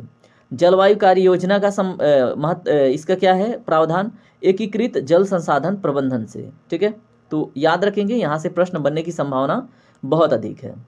कन्वेंशन ऑन बायोलॉजिकल डाइवर्सिटी के पहला अर्थ समिट आयोजन किया गया था, कहाँ पे और कब। तो दोस्तों देखिए ये प्रश्न आपके लिए बहुत ज़्यादा इंपॉर्टेंट हो जाता है। ठीक है, तो इसमें ऑप्शन नंबर बी करेक्ट है, रियो डी जेनेरियो 1992 में। ठीक है, कहाँ पे, ब्राज़ील में, ब्राज़ील में है रियो डी जेनेरियो। ठीक है, चलिए बात करते हैं अगले प्रश्न पे। खाली स्थान को भरना है। सम्मेलन का इस सदी में वैश्विक तापमान वृद्धि को 2 डिग्री सेल्सियस से नीचे रखकर जलवायु परिवर्तन के खतरे के प्रति वैश्विक प्रतिक्रिया को मजबूत करने का केंद्रीय उद्देश्य निम्नलिखित में से कौन सा है। तो दोस्तों इसमें बताएं, अभी हमने इसके ऊपर बात किया है, अगर आपने ध्यान दिया हो तो इसमें पेरिस समझौता करेक्ट होता है, ऑप्शन नंबर बी इसमें सही हो जाता है। तो पेरिस सम्मेलन इस सदी में जो वैश्विक तापमान है, देखिए हमने क्या बात किया था यहाँ पे, देखिए एक मिनट आप फिर से देखिए, यहाँ पे पेरिस समझौता है ना, तो राष्ट्रीय स्तर पर निर्धारित योगदान है। ठीक है, तो ये टेम्परेचर की बात हो रही है। ठीक है, चलिए अब हम बात करेंगे अगले प्रश्न पे। चलिए बात करते हैं प्रश्न नंबर 7 पे, ध्यान से पढ़िए। निम्नलिखित में से किस संयुक्त राष्ट्र सम्मेलन या शिखर सम्मेलन में संधारणीय विकास संक्रिय कार्यक्रम यानी programme of action for sustainable development को अपनाया गया था। तो दोस्तों इसमें right answer option number B, Rio de Janeiro सम्मेलन में। इसके ऊपर हमने बात किया था। यहाँ पे सतत विकास का मतलब होता है कि एनर्जी का दोहन भी नहीं करना और विकास भी करना। ठीक है, चलिए बात करते हैं अगले प्रश्न पे। क्योटो प्रोटोकॉल की पहली प्रतिबद्धता अवधि का लक्ष्य 1990 के स्तर से कितनी ग्रीन हाउस गैसों के उत्सर्जन को 5.2% कम करना है। तो दोस्तों ऑप्शन नंबर ए करेक्ट है, 6। ठीक है, 6 प्रतिबद्धताएं हैं।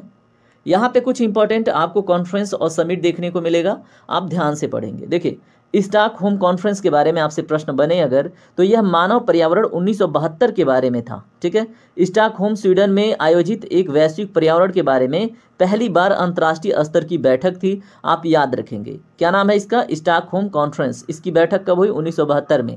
और यह अगर बात करें मानव पर्यावरण की, तो ये पहली इस प्रकार की बैठक थी। ठीक है, उसके बाद रियो डी जेनेरियो हम कब से देख रहे हैं, तो इसका एजेंडा 21 का संबंध भी रियो डी जेनेरियो से संबंधित है। ठीक है, और ये लोकेशन कहाँ पे है? ब्राज़ील में। ये कब आया एजेंडा 21? 1992 में। ठीक है, तो इसमें क्या बोला गया था? इसको अर्थ समिट के नाम से भी जानते हैं। ठीक है, और इसमें क्या है?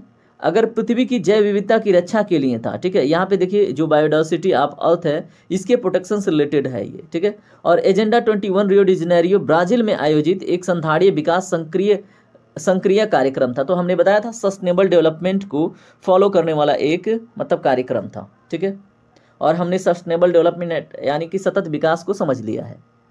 जोहान्सबर्ग समिट की बात हो रही है, इसका संबंध किसके साथ है? तो world summit for sustainable development.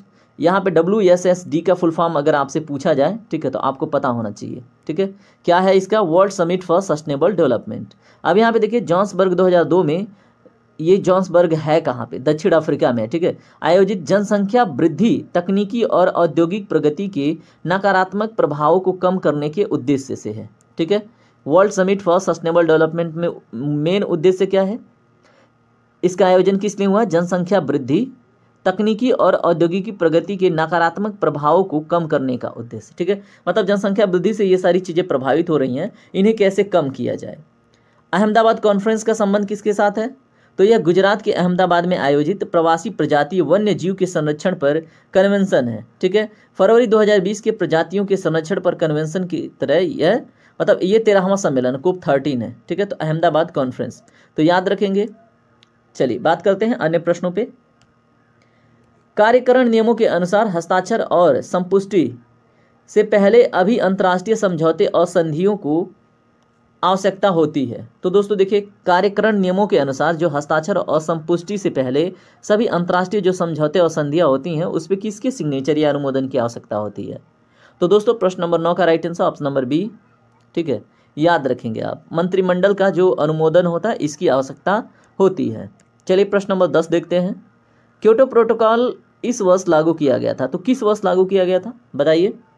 आपसे प्रश्न बने तो 2005 में लागू किया गया था, याद रखेंगे। चलिए बात करते हैं अगले प्रश्न पे। बेसल कन्वेंशन एक अंतर्राष्ट्रीय संधि है जिसे डिजाइन किया गया था। तो दोस्तों ऑप्शन नंबर इसमें 11 नंबर क्वेश्चन का राइट आंसर ऑप्शन नंबर ए। तो राष्ट्र के बीच खतरनाक अपशिष्ट यानी रेडियोधर्मी कचरे को छोड़कर के आगमन को कम करने के लिए। ठीक है, तो याद रखेंगे जो राष्ट्रों के बीच खतरनाक अपशिष्ट हैं, इनके आवागमन को कम करने के लिए क्या है? बेसल कन्वेंशन और एक अंतर्राष्ट्रीय संधि। ठीक है, तो याद रखेंगे इसको डिजाइन किया गया था। इस तरह से आपके जो अंतर्राष्ट्रीय गठबंधन से संबंधित प्रश्न थे वो हमने देख लिए। अब हम क्या देखेंगे दोस्तों? जो अंतर्राष्ट्रीय संगठन है उनका मुख्यालय, उनकी स्थापना, ठीक है, कहाँ पे है कहाँ पे नहीं है, इसके ऊपर बात करेंगे। क्योंकि इसके पहले ना आपके एग्जाम में 2-3 प्रश्न पूछे जा चुके हैं, इसलिए वो टॉपिक आपके लिए इंपॉर्टेंट हो जाता है। चलिए बात करते हैं। चलिए अब हम इसमें बात करेंगे सभी महत्वपूर्ण अंतर्राष्ट्रीय संगठन के ऊपर, उनके मुख्यालय और उनकी स्थापना से संबंधित सभी महत्वपूर्ण टॉपिक और सभी महत्वपूर्ण प्रश्नों के ऊपर। और यहाँ से एक प्रश्न आपके एग्जाम में तय है, तो ध्यान से देखिएगा। यहाँ पे देखिए जिनेवा, न्यूयॉर्क, वियना, वाशिंगटन, रोम, लंदन, जकार्ता, चीन, फ्रांस और अन्य जहाँ जहाँ पे संगठन हैं उनके बारे में जानेंगे। सबसे पहले जो भी जिनेवा में है, जो भी संगठन जिनेवा में जिनका मुख्यालय है उन्हें देखते हैं। सबसे पहले WHO देखिए, इसका फुल फॉर्म होता है वर्ल्ड हेल्थ ऑर्गेनाइजेशन, जिसको हिंदी में विश्व स्वास्थ्य संगठन कहते हैं। इसकी स्थापना 1948 में हुई थी। इसका मुख्यालय जैसे कि आपको पता ही है जिनेवा में है और इसमें 194 देश सम्मिलित हैं। उसके बाद WTO का full form world trade organisation होता है, हिंदी में इसको अंतर्राष्ट्रीय व्यापार संगठन कहते हैं।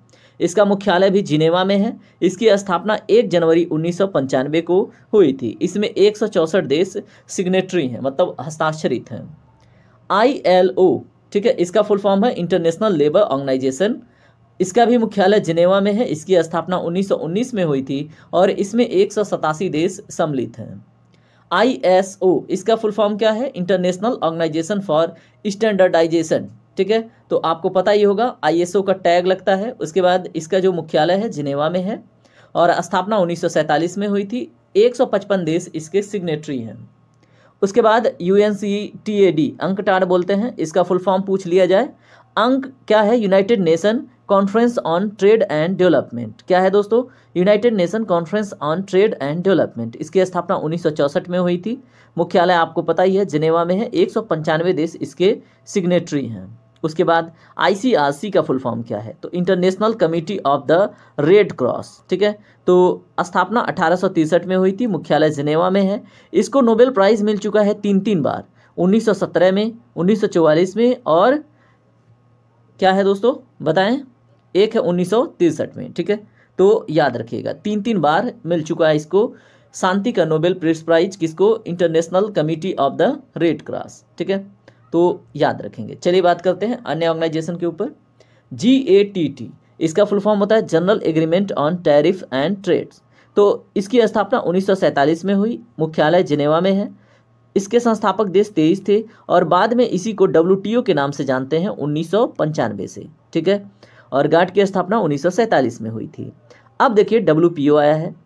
इसका फुल फॉर्म क्या है? वर्ल्ड इंटेलेक्चुअल प्रॉपर्टी ऑर्गेनाइजेशन, ठीक है। अब इसकी स्थापना कब हुई WPO का? 1967 में। मुख्यालय कहाँ पे? जिनेवा में। सदस्य देश कितने हैं? 193। सभी फैक्ट आप ध्यान से सुनेंगे क्योंकि आगे आपको टेस्ट भी लगाना है, ठीक है। उसके बाद UNHRC इससे रिलेटेड प्रश्न पूछा जा चुका है, ठीक है, अभी एग्जाम में। तो इसका full form United nation human rights council है, ठीक है। उसके बाद इसकी स्थापना 2006 में हुई थी और मुख्यालय जिनेवा में है। 47 देश इसके सिग्नेटरी हैं।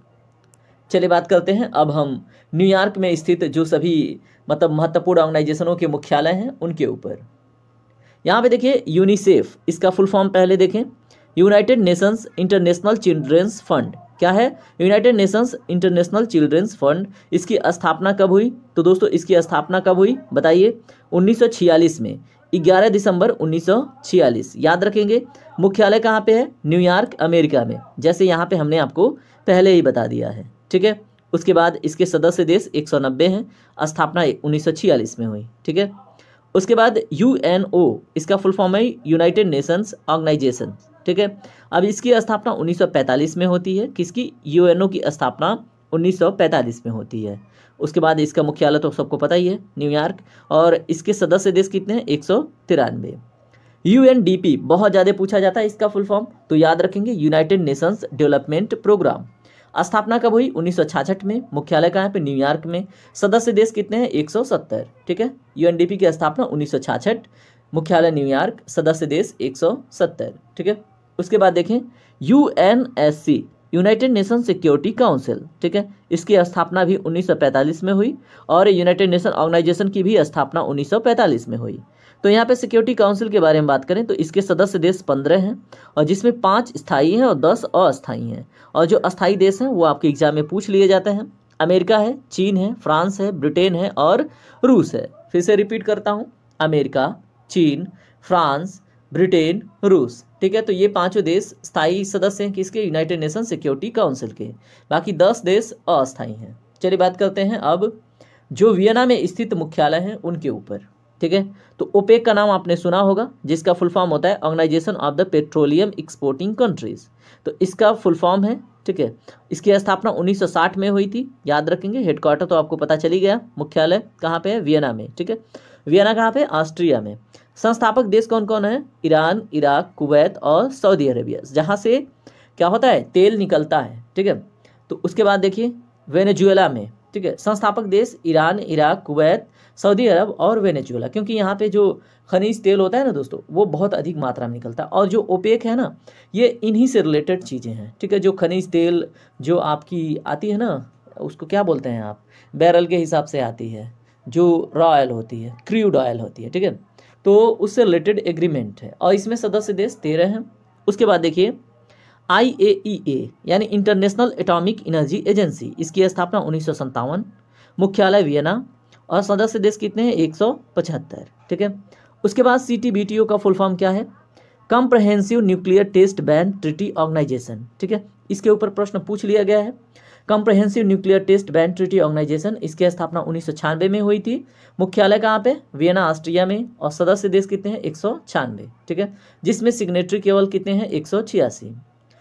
यूनिडो का फुल फॉर्म क्या है दोस्तों? United Nation industrial development organisation. क्या है? United Nation industrial development organisation. अब इसके बारे में बात करें तो स्थापना 1966 में हुई। सदस्य देश 170 हैं, ठीक है। सभी फैक्ट आपके लिए बहुत इंपॉर्टेंट है, आप रटते रहेंगे। वाशिंगटन डीसी में स्थित मुख्यालय कौन कौन है? तो दोस्तों इंटरनेशनल मॉनेटरी फंड, जिसको IMF कहते हैं, इसका भी मुख्यालय कहाँ पे? वाशिंगटन डीसी, यानी कि USA में। स्थापना कब हुई थी? 1945 में। और इसमें सदस्य देश कितने हैं? 190। IBRD, जिसका फुल फॉर्म है international bank for reconstruction and development, ठीक है, international bank for reconstruction and development, IBRD। इसकी स्थापना कब हुई? तो दोस्तों 1944 में। Headquarter Washington DC. सदस्य देश 189, ठीक है, याद रखेंगे। और इसका अन्य नाम विश्व बैंक है, ये भी आपको याद रखना है, ठीक है, ये तो आपको पता ही है। उसके बाद IDA का फुल फॉर्म क्या है? International development association. स्थापना 1960, मुख्यालय वाशिंगटन डीसी और सदस्य देश 174। चलिए बात करते हैं अगले पे। IFC का full form international finance corporation. क्या है? International finance corporation. और इसमें अगर बात करें स्थापना 1956 और मुख्यालय कहाँ पे? वाशिंगटन डीसी में। और सदस्य देश कितने हैं? 186, ठीक है। तो आप याद रखेंगे, क्या पता IFC पूछ ले, इंटरनेशनल फिनेंस कमीशन। स्थापना 1956। चलिए देखते हैं अब रोम में स्थित मुख्यालय। तो रोम में FAO है, बहुत पूछा जाता है ये, आप याद रखेंगे, जिसको हम बोलते हैं फूड एंड एग्रीकल्चर ऑर्गेनाइजेशन। इसकी स्थापना कब हुई थी? तो दोस्तों 1945 में। और मुख्यालय कहाँ पे? रोम में है। और सदस्य देश कितने? 195, ठीक है। ये सभी फैक्ट आपके लिए बहुत इंपॉर्टेंट है। अगला प्रश्न देखिए, आपको बताना है WFP का फुल फॉर्म क्या है? तो वर्ल्ड फूड प्रोग्राम है। क्या है? World food programme. स्थापना 1961, मुख्यालय रोम इटली में, ठीक है। चलिए बात करते हैं लंदन में स्थित जो मुख्यालय हैं उनके ऊपर। यहाँ पे देखिए IMO इंटरनेशनल मैरीटाइम ऑर्गेनाइजेशन, ठीक है, कहाँ पे है इसका हेडक्वार्टर? लंदन में। स्थापना कब हुई? 1948 में, ठीक है। तो IMO का मुख्यालय पूछ सकता है आपसे, ठीक है, तो आप याद रखेंगे कहाँ पे है दोस्तों, जल्दी बताइए। London, England. सदस्य देश कितने हैं? 175। उसके बाद आप देखें AI का फुल फॉर्म क्या है? तो एमनेस्टी इंटरनेशनल। इसको भी पीस प्राइज़ मिल चुका है, कब कब मिला है बताएंगे। और यहाँ पे क्या है? स्थापना 1961। और उसके बाद मुख्यालय इसका कहाँ पे है? लंदन, इंग्लैंड में, ठीक है। तो देखिए सभी के सभी फैक्ट आपके लिए बहुत इंपॉर्टेंट है, आप याद रखेंगे, ठीक है। जकार्ता में जो हैं उनके देख लीजिए, एशियान है, ठीक है, एशियन से रिलेटेड प्रश्न पूछा जा चुका है, ठीक है। तो association of south east Asian Nations, ठीक है, ये फुल फॉर्म पूछा जा चुका है। सार्क का भी पूछा जा चुका है दोस्तों, ठीक है, सार्क का भी पूछा जा चुका है, तो इसका भी पूछा जा सकता है, ठीक है। यहाँ पे देखें आपसे पूछा जा रहा है, ठीक है, पूछा नहीं जा रहा, बता रहा हूँ। 1967 में ये अस्तित्व में आया, ठीक है। क्या नाम है? आसियान। और इसके मुख्यालय कहाँ पे है? जकार्ता, इंडोनेशिया में। सदस्य देश कितने हैं? 10। और इंडोनेशिया, मलेशिया, फिलीपींस, सिंगापुर और थाईलैंड, ठीक है, तो याद रखेंगे। NAM इसका फुल फॉर्म क्या है? Non align movement. इसको हिंदी में गुट निरपेक्ष आंदोलन कहते हैं। उसके बाद 1961 में इसकी स्थापना हुई। जकार्ता अब इंडोनेशिया में है, ठीक है। और यहाँ पे अगर बात करें जकार्ता किसकी? नॉन अलाइन मूवमेंट के सदस्य देशों की संख्या 120 है, ठीक है। और स्थापना इसकी 1961 में हुई थी। चलिए बात करते हैं अन्य प्रश्नों पे। चीन में स्थित मुख्यालय, तो नेशनल डेवलपमेंट बैंक का मुख्यालय चीन में है। कहाँ पे? तो बताएं। उसके बाद पूर्व नाम क्या था इसका? ब्रिक्स विकास बैंक था, ठीक है। उसके बाद स्थापना 2014। उसके बाद मुख्यालय संघाई चीन, ठीक है। तो ये सारे फैक्ट आपके लिए इंपॉर्टेंट हैं। उसके बाद अगला देखिए SCO का फुल फॉर्म क्या है? तो इसका फुल फॉर्म है संघाई कोऑपरेशन ऑर्गेनाइजेशन। क्या है? Shanghai cooperation organisation. और इसमें बात करें स्थापना का, तो 2001 में स्थापना हुई। और एक परिवार का सदस्य, ठीक है। इसमें पूर्ण सदस्य देश कितने हैं? 8 हैं, ठीक है, एक परिवार सदस्य नहीं है, पूर्ण इसमें जो सदस्य हैं 8 है। किसमें? संघाई कोऑपरेशन ऑर्गेनाइजेशन में, ठीक है। और इसका मुख्यालय बीजिंग चीन में है। चलिए अब देखेंगे फ्रांस में स्थित सभी ऑर्गेनाइजेशन और उनके स्थापना वर्ष, ठीक है। तो यूनेस्को यूनेस्को अगर पूछा जाए तो इसका स्थापना कब हुआ, तो दोस्तों स्थापना 4 नवंबर 1945 को हुआ। इसका मुख्यालय फ्रांस पेरिस में है। इसमें जो सदस्य देश हैं 195 हैं और भारत इसका सदस्य देश 1946 में बना। ठीक है, उसके बाद इंटरपोल का मुख्यालय कहाँ पे, ये भी कहाँ पे है दोस्तों, फ्रांस के लियोन में। कहाँ पे है, फ्रांस के लियोन में। और या इसकी स्थापना 1923 में हुई थी और सदस्य देश 195 हैं इंटरपोल के। ठीक है, बात करते हैं अब अन्य जगह जहाँ पे मुख्यालय स्थित है। ठीक है, तो IOC इंटरनेशनल ओलंपिक कमेटी, इसका जो मुख्यालय है कहाँ पे है दोस्तों, इसका मुख्यालय लुसाने स्विट्जरलैंड में है। कहाँ पे, लुसाने स्विट्जरलैंड में। और इसकी स्थापना 1894 में हुई थी। और कार्य क्या है इसका, ओलंपिक खेलों का आयोजन करता है। ठीक है, इंटरनेशनल ओलंपिक कमेटी। और इसमें सदस्य 101 देश हैं। ठीक है, तो आप याद रखेंगे Lausanne Switzerland. WWF world wide fund for nature, इसका अगर मुख्यालय बात करें तो ग्लैंड स्विट्जरलैंड में है। याद रखेंगे, स्थापना 1961 में हुई थी और इसका प्रतीक क्या है, पांडा है। किसका, WWF का प्रतीक। और यहाँ पे सदस्य देश कितने हैं, इसमें 100 हैं, याद रखिएगा। अब देखते हैं यूनेप। यूनेप का फुल फॉर्म है यूनाइटेड नेशंस इन्वायरमेंट प्रोग्राम। ठीक है, क्या है, यूनाइटेड नेशंस इन्वायरमेंट प्रोग्राम। इसकी स्थापना 1972 में हुई थी और मुख्यालय नैरोबी कन्या में है। ठीक है, याद रखेंगे। सार्क का फुल फॉर्म पूछा जा चुका है आपके एग्जाम में। ठीक है, south Asian association for regional cooperation, ये आपके 25 अगस्त के सेकेंड शिफ्ट में पूछा गया था, तो आपको इसका जवाब देना था। स्थापना 1985 में हुई थी। इसका मुख्यालय काठमांडू नेपाल में है। इसका संस्थापक देश कौन कौन है, तो दोस्तों भारत, पाकिस्तान, नेपाल, श्रीलंका, बांग्लादेश, भूटान एवं मालदीव। इसमें देखिए टोटल 8 देश हैं। ठीक है, जो भी भारत के आसपास के पड़ोसी देश हैं सभी इसमें सम्मिलित हैं। ठीक है, तो चलिए बात करते हैं अब अन्य जो हेडक्वार्टर्स जिनके हैं, ठीक है, ऑर्गेनाइजेशन के, उनके ऊपर। नाटो के बारे में देखिए पूछा जा चुका है। नॉर्थ अटलांटिक ट्रीटी ऑर्गेनाइजेशन, इसकी स्थापना 1949 में हुई थी और इसका मुख्यालय ब्रुसेल्स बेल्जियम में है। और इसमें सदस्य देश कितने हैं, 30 हैं। ठीक है, और 32वां, अभी देखिए अभी इसके सदस्य देश 32 हो चुके हैं। ठीक है, ये अपडेटेड नहीं है। ठीक है, तो याद रखें कितने हो चुके हैं, 32। देखिए दोस्तों, सदस्य देश नहीं पूछता है, लेकिन अगर पूछे रेयर कंडीशन में तो ये 32 हो चुका है आंकड़ा। ठीक है, और 32वां देश कौन बना है, तो दोस्तों स्वीडन बना है, याद रखेंगे। उसके बाद ADB का full form Asian development bank है। इसका मुख्यालय कहाँ पे है, फिलीपींस, मनीला में है। ठीक है, मनीला फिलीपींस में है। ठीक है, और स्थापना 1966 में हुआ था। ठीक है, और इसके सदस्य देश कितने हैं, 68 हैं। और इसमें 49 एशिया पैसिफिक के और इसमें 19 बाहरी हैं। ठीक है, तो ये भी आपको याद रहना चाहिए। एपेक आपसे अगले बारे में पूछा जाएगा। एशियन पैसिफिक इकोनॉमिक कॉर्पोरेशन इसका फुल फॉर्म है और इसकी स्थापना 1989 में हुई थी। मुख्यालय सिंगापुर में है। ठीक है, एपेक का मुख्यालय कहाँ पे, सिंगापुर में। स्थापना 1989 में। इसका चांस ना बहुत अधिक है। ठीक है, क्योंकि चलिए ठीक है, देखते हैं अभी एग्जाम में। G20 देखिए, अभी G8 दिया था और G का मतलब पूछ लिया था। ठीक है, तो G का मतलब दोस्तों ग्रुप होता है। ठीक है, भूलिएगा नहीं। और इसमें देखिए G20 मतलब 20 देश हैं। इसमें स्थापना 1999 में हुआ था। ठीक है, उसके बाद बिम्स्टेक देखिए। बिम्स्टेक का फुल फॉर्म पूछे तो bay of Bengal initiative for multi sectoral technical and economic cooperation होता है। ठीक है, और इसकी स्थापना 1997 में हुई थी। मुख्यालय ढाका में है और सदस्य देश कितने हैं, 7 देश हैं। ठीक है, ये भी आपको याद रखना है। और इस तरह से दोस्तों आपकी जो थियरी वाला सेक्शन था वो कंप्लीट हो गया। अब हम इससे रिलेटेड टेस्ट लगाएंगे और जल्दी जल्दी से आप जवाब देते रहिएगा। ठीक है, 1 मिनट बैकग्राउंड में म्यूजिक आपको सुनाई देगा तो आपको डिस्ट्रैक्ट नहीं होना है। ठीक है, आपको सिर्फ सेशन पे ध्यान देना है। यहाँ पे देखिए विश्व स्वास्थ्य संगठन WHO की स्थापना कब हुई थी, अगर आपने ध्यान से देखा है तो ऑप्शन नंबर C इसका करेक्ट होता है, 1948 में। ठीक है, प्रश्न नंबर दूसरा देखिए क्या है, अंतर्राष्ट्रीय व्यापार संगठन, ठीक है, WTO का मुख्यालय कहाँ स्थित है। तो दोस्तों प्रश्न नंबर दूसरे का right answer option number B, Geneva में। ठीक है, हमने बात किया था इसके ऊपर। चलिए प्रश्न नंबर तीसरे का जवाब जल्दी से कमेंट सेक्शन में दीजिए। अंतर्राष्ट्रीय श्रम संगठन ILO की स्थापना किस वर्ष हुई थी। तो दोस्तों प्रश्न नंबर 3 का जो राइट आंसर है ऑप्शन नंबर A करेक्ट है, 1919 में। ठीक है, चलिए बात करते हैं प्रश्न नंबर 4 के ऊपर।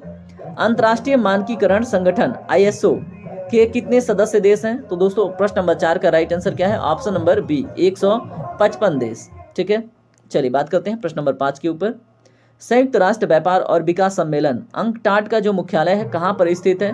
तो दोस्तों प्रश्न नंबर 5 का right answer option number C, Geneva में।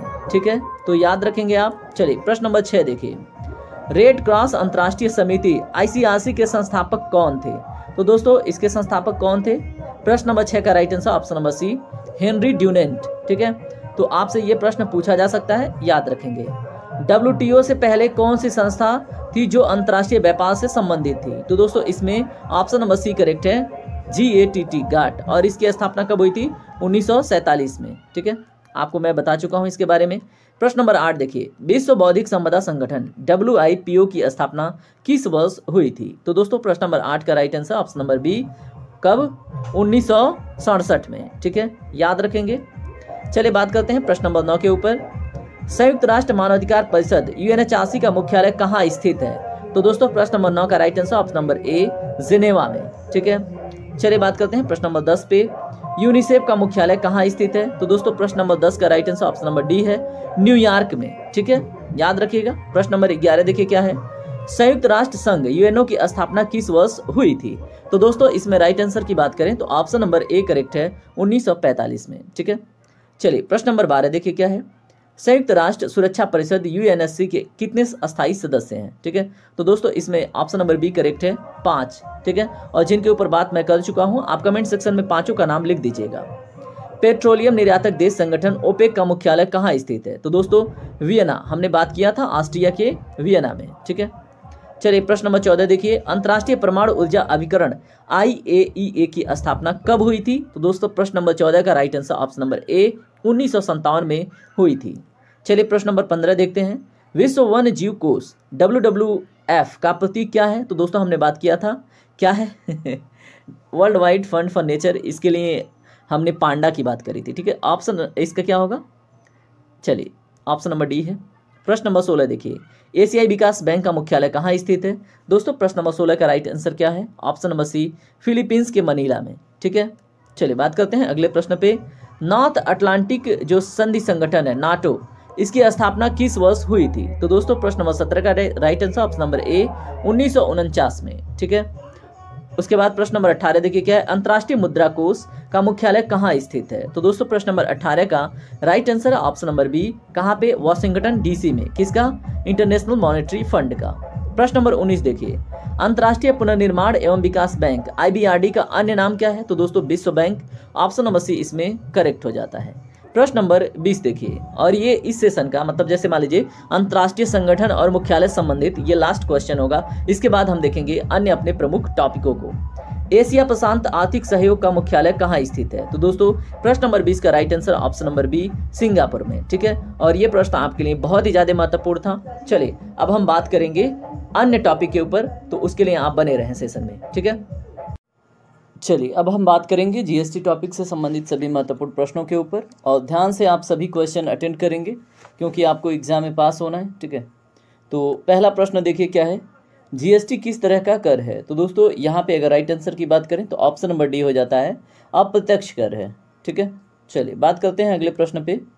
GST का आदर्श वाक्य क्या है? तो दोस्तों इसमें एक राष्ट्र एक कर एक बाजार, ऑप्शन नंबर ए इसमें करेक्ट हो जाता है। चलिए बात करते हैं अगले प्रश्न पे, वस्तु एवं सेवा कर GST की अवधारणा किस देश से शुरू हुई है? तो दोस्तों इसमें अगर राइट आंसर की बात करें तो ऑप्शन नंबर ए करेक्ट है, कनाडा से।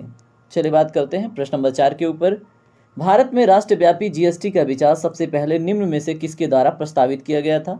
दोस्तों प्रश्न नंबर 4 का right answer option number B, Kelkar task force के द्वारा। कहाँ पे? भारत में। अगला प्रश्न देखिए क्या है, वस्तु एवं सेवा कर अधिनियम लागू हुआ था? तो दोस्तों प्रश्न नंबर 5 का राइट आंसर ऑप्शन नंबर 1 है। ठीक है, ए है, 1 जुलाई 2017 को। ठीक है, चलिए बात करते हैं प्रश्न नंबर 6 के ऊपर, GST good and service tax का तात्पर्य है? तो दोस्तों वस्तु एवं सेवा कर, ऑप्शन नंबर ए इसमें करेक्ट हो जाता है। अगला टॉपिक देखिए क्या है, GST विधेयक पारित करने वाला भारत का पहला राज्य कौन था? तो दोस्तों ऑप्शन नंबर डी करेक्ट है, आसाम। प्रश्न नंबर 8 देखिए क्या है, GST परिषद का प्रमुख कौन होता है? तो दोस्तों केंद्रीय वित्त मंत्री होता, ऑप्शन नंबर सी इसमें करेक्ट होगा। चलिए बात करते हैं प्रश्न नंबर 9 के ऊपर, भारत में किस अनुच्छेद में GST का प्रावधान है? तो दोस्तों ऑप्शन नंबर सी करेक्ट है, अनुच्छेद 279A में।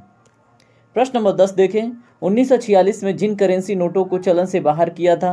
तो दोस्तों 1946 की बात करें तो इसमें 1000 और 10,000 के नोट को क्या किया गया था?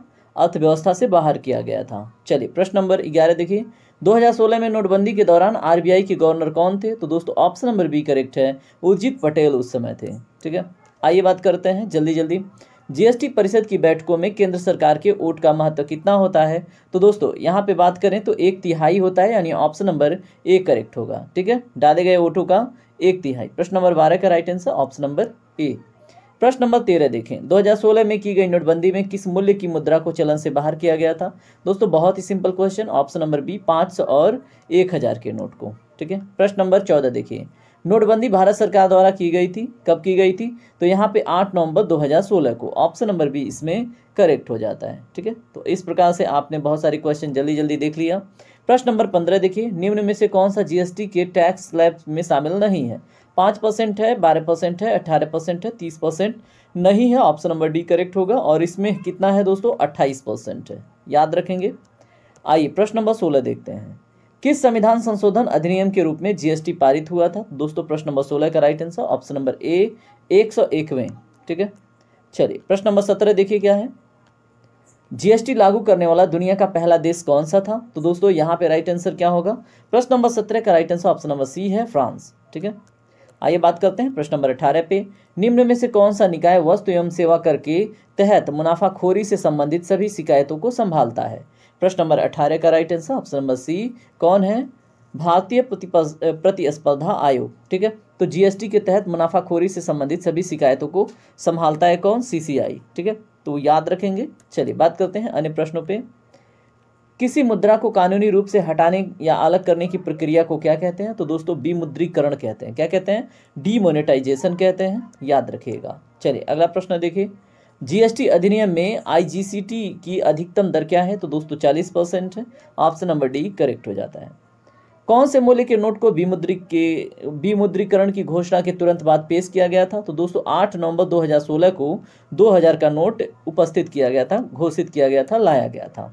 प्रश्न नंबर 22 देखिए, भारत के आर्थिक इतिहास में 2016 से पूर्व विमुद्रीकरण की घटनाएं कब कब हुई थी? दोस्तों 1946 और 1978 में, याद रखेंगे, बहुत इंपॉर्टेंट है। ठीक है, अभी तक कितनी बार हो चुका? दोस्तों 4 बार हो चुका है। 2000 रुपये के नोट पर किसकी मतलब क्या छपा हुआ है? तो दोस्तों मंगलयान है, याद रखिएगा। ठीक है, प्रश्न नंबर 24 देखें, 20 रुपये के नोट पर छपी हुई तस्वीर किसकी है? तो दोस्तों क्या होगा प्रश्न नंबर 24 का राइट आंसर? इसका right answer option number B Ellora की गुफाएं हैं। ठीक है, चलिए बात करते हैं प्रश्न नंबर 25 पे, निम्न में से वस्तु एवं सेवा कर में शामिल नहीं है? तो दोस्तों इसमें देखिए सीएनजी भी नहीं है, शराब भी नहीं है, पेट्रोल भी नहीं है, all of the above correct होगा। ठीक है, प्रश्न नंबर 26 देखें, कौन सा कर जीएसटी द्वारा समाप्त कर दिया गया? तो दोस्तों इसमें अगर बात करें, सेवा कर को समाप्त करके जीएसटी के अधीन कर दिया गया है ना, गुड एंड सर्विसेज टैक्स, तो जीएसटी के अधीन ही इसको कर दिया गया। प्रश्न नंबर 27 देखिए, जीएसटी किस पर लगाया जाता है? तो दोस्तों यहाँ पे देखें, निर्माता, खुदरा विक्रेता, उपभोक्ता, ऑल ऑफ दी अबव। ठीक है, ऑप्शन नंबर डी इसका करेक्ट है। प्रश्न नंबर 28 देखें, वस्तु और सेवाओं पर जीएसटी दरें हैं? तो दोस्तों अभी आपने इस प्रश्न को कर लिया है, ऑप्शन नंबर सी इसका करेक्ट होगा। 0%, 5%, 12%, 18% और 28%। ठीक है, उसके बाद प्रश्न नंबर 29 देखिए क्या है, आईजीएसटी में आई का मतलब क्या है? तो दोस्तों इंटीग्रेटेड होता है, मतलब एकीकृत होता है। ठीक है, इसके बाद प्रश्न नंबर 30 और जीएसटी से संबंधित ये लास्ट क्वेश्चन है, 1978 में हुई नोटबंदी के दौरान भारत के प्रधानमंत्री कौन थे? तो दोस्तों ऑप्शन नंबर सी करेक्ट है, मोरारजी देसाई थे। ठीक है, इस तरह से हमने जीएसटी से रिलेटेड सभी महत्वपूर्ण प्रश्नों को देख लिया है, उम्मीद करता हूँ आपको याद रहेगा। और देखिए जीएसटी एक प्रकार का अप्रत्यक्ष कर है, ये भी आपके दिमाग में बैठना चाहिए। ठीक है, देखिए जीएसटी का पोर्टल पूछा था, जीएसटी से रिलेटेड बहुत सारे प्रश्न पूछे हैं यूपी पुलिस ने, तो यहाँ से जितने भी प्रश्न आपने देखे, यहाँ से प्रश्न बनने की संभावना अत्यधिक है। ठीक है, अब दोस्तों हम बात करेंगे भारत की कृषि से संबंधित महत्वपूर्ण प्रश्नों के ऊपर, और ध्यान से आप देखेंगे पूरे लेसन को, और उसके बाद हम क्या करेंगे, इसमें कुछ क्वेश्चंस भी देखते रहेंगे साथ साथ में। ठीक है, चलिए अब बात करेंगे भारत की कृषि से संबंधित महत्वपूर्ण प्रश्नों के ऊपर, तो ध्यान से देखेंगे आप। यहाँ पे सबसे पहले फसलों के प्रकार। ठीक है, तो खाद्य वाली फसलें जैसे गेहूं, चावल, दाल हैं। नकदी फसलें कौन होती हैं दोस्तों? जिन्हें बेचने के लिए एक्चुअली उत्पादित किया जाता है, तो गन्ना, जूट, कपास और रबड़ होती हैं। बागवानी फसलें फल, फूल, सब्जी। बागानी क्रॉप क्या होता है? चाय और कॉफ़ी। रबी की फसलें दोस्तों गेहूं, जौ, चना, मटर, सरसों, आलू, मसूर। इसको याद करने का एक तरीका मैं आपको बता रहा हूँ। देखिए रबी का मतलब है सूर्य। ठीक है, अब देखिए ठंडी के दिनों में क्या होता है, गेहूं बोया जाता है, ठीक है। जौ, चना, मटर, सरसों ये सब आपको देखने को मिलता है। तो रबी मतलब होता है सूर्य। तो जब ठंडी के दिनों में देखेंगे तो ओस पड़ा रहता है, ठीक है, यानी सूर्य उपस्थित नहीं रहता है, तो उसे हम बोलते हैं रबी की फसलें। तो अब इसे आप जोड़ के याद रख लीजिएगा, ठीक है। उसके बाद देखें खरीफ की फसलें, बाजरा, कपास, मक्का, सोयाबीन, अरहर, ठीक है। तो यहाँ पे दोस्तों अगर बात करें जिस सीजन में खूब अधिक वर्षा होती है, ठीक है, तो वो फसलें जो होती हैं उन्हें हम खरीफ की फसलें कहते हैं। जायद की फसलें कौन है? खरबूज, तरबूज, ककड़ी आदि, ठीक है। तो याद रखेंगे, उम्मीद करता हूँ। चलिए अब प्रश्नों को देखिए। प्रश्न क्या है? निम्न में से कौन एक वाणिज्यिक फसल है? तो दोस्तों गन्ना, तंबाकू, jute, all of the above, ठीक है। ऑप्शन नंबर डी इसका करेक्ट होगा। प्रश्न नंबर दूसरा देखें, विश्व में हरित क्रांति का जनक किसे माना जाता है? तो नॉर्मन ई बोरलॉग को, ठीक है। अगर पूछा जाए प्रश्न कि भारत में कौन है, तो एम.एस. स्वामीनाथन। कौन है? एम.एस. स्वामीनाथन। लेकिन विश्व में कौन है दोस्तों? विश्व में नॉर्मन ई बोरलॉग, ठीक है, याद रखेंगे आप। चलिए बात करते हैं अगले प्रश्न पे। भारत में हरित क्रांति का जनक, तो दोस्तों डॉक्टर एम.एस. स्वामीनाथन, ठीक है, तो याद रखिएगा। चलिए हरित क्रांति 1966 से 67 किससे संबंधित है? तो दोस्तों प्रश्न नंबर 4 का राइट आंसर क्या होगा? इसमें right answer option number D, गेहूं उत्पादन से। देखिए पेट के एग्जाम में पूछा था HYV का फुल फॉर्म, ठीक है। तो हाई यील्ड वेराइटी के जो गेहूं के बीज प्रयोग किए गए थे जिससे खूब अधिक उपज हुआ था, ठीक है, और फर्टिलाइजर का भी खूब बढ़िया से प्रयोग हुआ था। उसके बाद निम्न में से कौन सी रबी की फसल है? तो दिए गए ऑप्शन में रबी की फसल पहचानें। चना और मटर, जी बिल्कुल। आलू और सरसों, बिल्कुल। गेहूं और जौ, बिल्कुल। ऑल ऑफ दी अबव इसमें करेक्ट है, ठीक है। तो रबी की फसल सर्दियों में मतलब क्या की जाती है? अक्टूबर नवंबर तक बोई जाती है, ठीक है। और कब काटी जाती है कमेंट सेक्शन में बताइएगा। चलिए बात करते हैं अन्य प्रश्नों पे। निम्न में से कौन खरीफ की फसल है? तो ढूंढिए जल्दी से। मूंगफली, बाजरा और मक्का, धान और कपास, उपरोक्त सभी।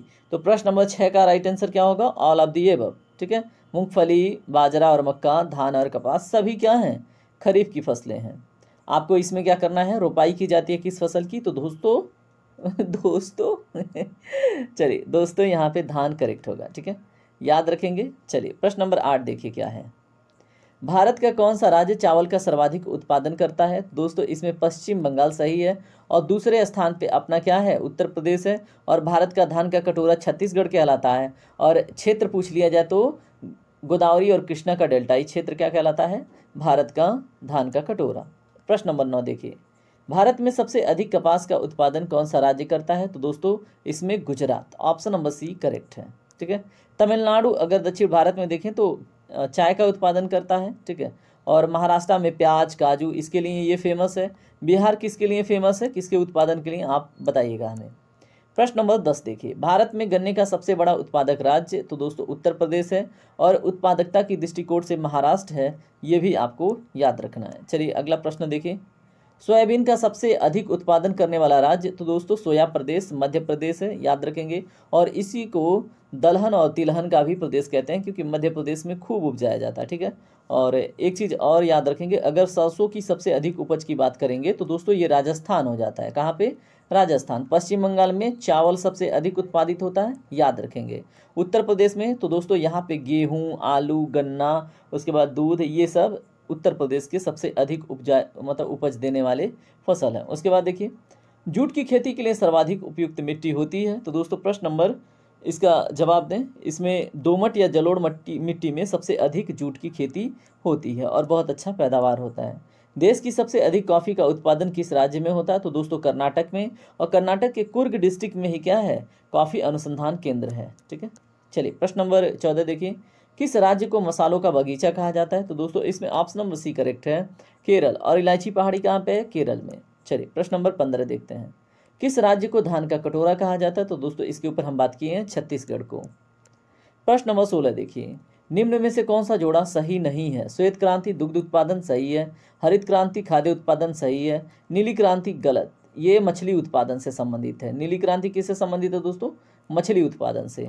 भूरी क्रांति उर्वरक उत्पादन सही है, तो इसमें ऑप्शन नंबर सी करेक्ट होगा। चलिए बात करते हैं अगले प्रश्न पे। काली क्रांति का संबंध किसके उत्पादन से है? तो दोस्तों कोयला।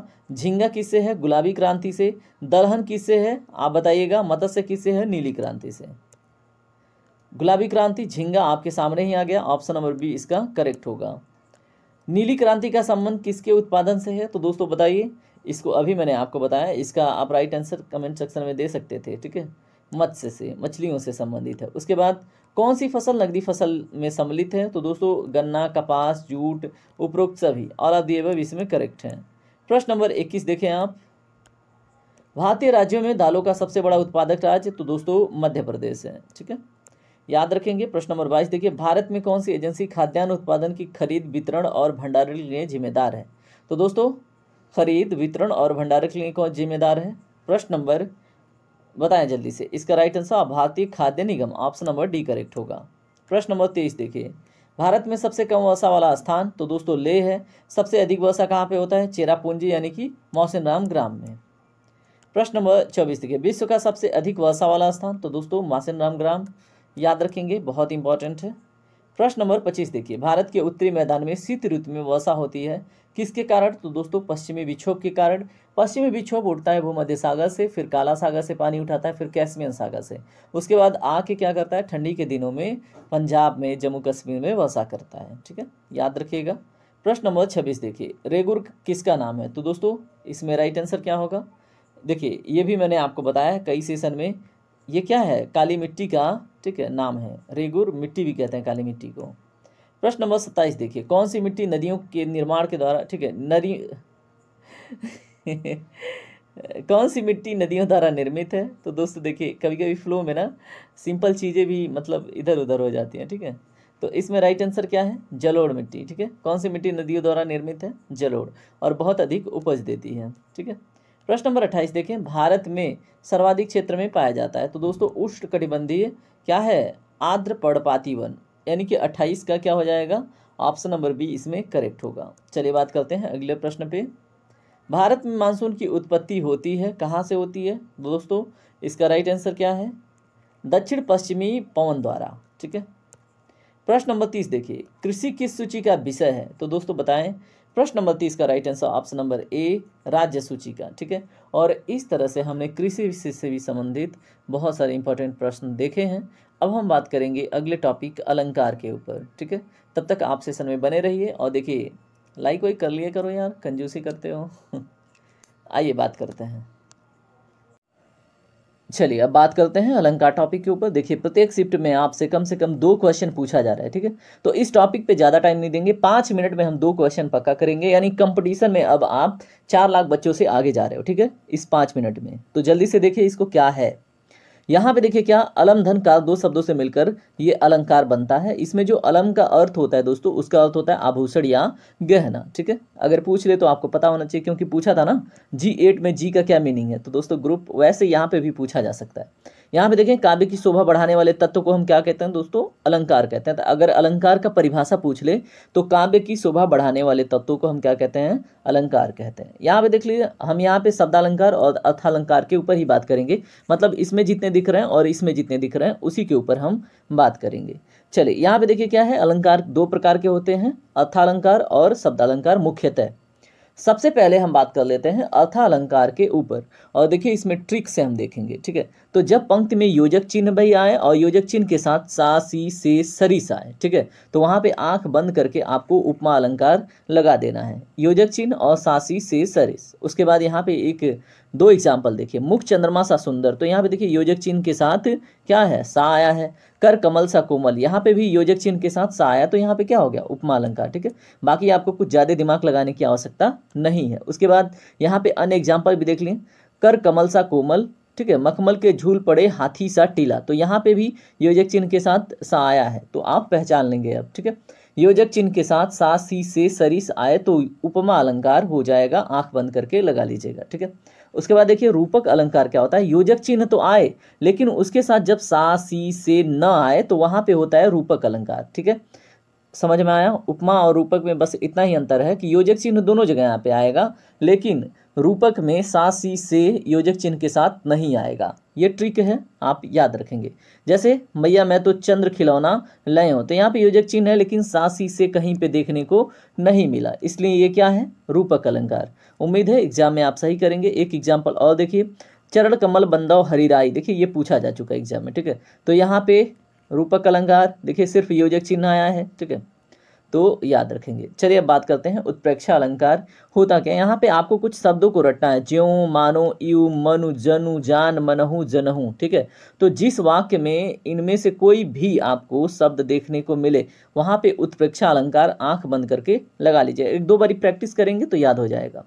ज्यों, मानो, यू, मनु, जनु, जान, मनहु, जनहु, ठीक है। तो यहाँ पे देखिए मनु, जनु, मनहु, जनहु तो आपको याद रहेगा। यू, जान और ज्यों आपको याद रखना है। उसके बाद यहाँ पे देखिए जन वर्षा ऋतु प्रकट बुढ़ाई नेत्र मानो कमल है। तो यहाँ पे देखिए मानो आ गया, मानो यहाँ पे मैंने आपको याद कराया। तो ऐसे में क्या होता है, उत्प्रेक्षा अलंकार होता है, ठीक है। तो ज़्यादा आपको समझने की आवश्यकता नहीं है, सिर्फ आप ट्रिक समझिए। उसके बाद सोहत ओढ़े पीत पट श्याम सलोने गात मनहु नीलमन शैल पर आतप परियो प्रभात। तो मनहु शब्द आ गया तो क्या हो गया, उत्प्रेक्षा अलंकार, ठीक है। उसके बाद आप देखें शब्दालंकार के भेद। यहाँ पे देखिए ये मुख्यतः 3 प्रकार के होते हैं। कौन कौन, अनुप्रास अलंकार, यमक अलंकार और श्लेष अलंकार। और इनको हम बारी बारी से समझ लेते हैं। चलिए मैं आपको तोड़ के समझाऊंगा इसमें। देखिए अनुप्रास अलंकार में अनु शब्द का अर्थ क्या होता है, छोटा सा, ठीक है। अब देखिए शब्द की छोटी इकाई क्या है, वर्ड। तो जहाँ पे वर्ड बार बार आए तो वहाँ पे क्या होता है, अनुप्रास अलंकार होता है, ठीक है। तो यहाँ पे देखिए चरुचंद्र की चंचल किरणें खेल रही थी जल थल में। तो च कितनी बार आया, देखिए कितनी बार आया, 3 बार आया। तो यहाँ पे कौन अलंकार होगा, अनुप्रास अलंकार हो जाएगा। यहाँ पे देखिए मधुर मधुर मुस्कान मनोहर मनुज वेश की का उजियाला। तो म कितनी बार रिपीट हो रहा है। तो जहाँ पे किसी एक ही वर्ड की फ्रिक्वेंसी यानी रिपीटेशन बार बार हो वहाँ पे अनुप्रास अलंकार हो जाता है, ठीक है। तो याद रखेंगे।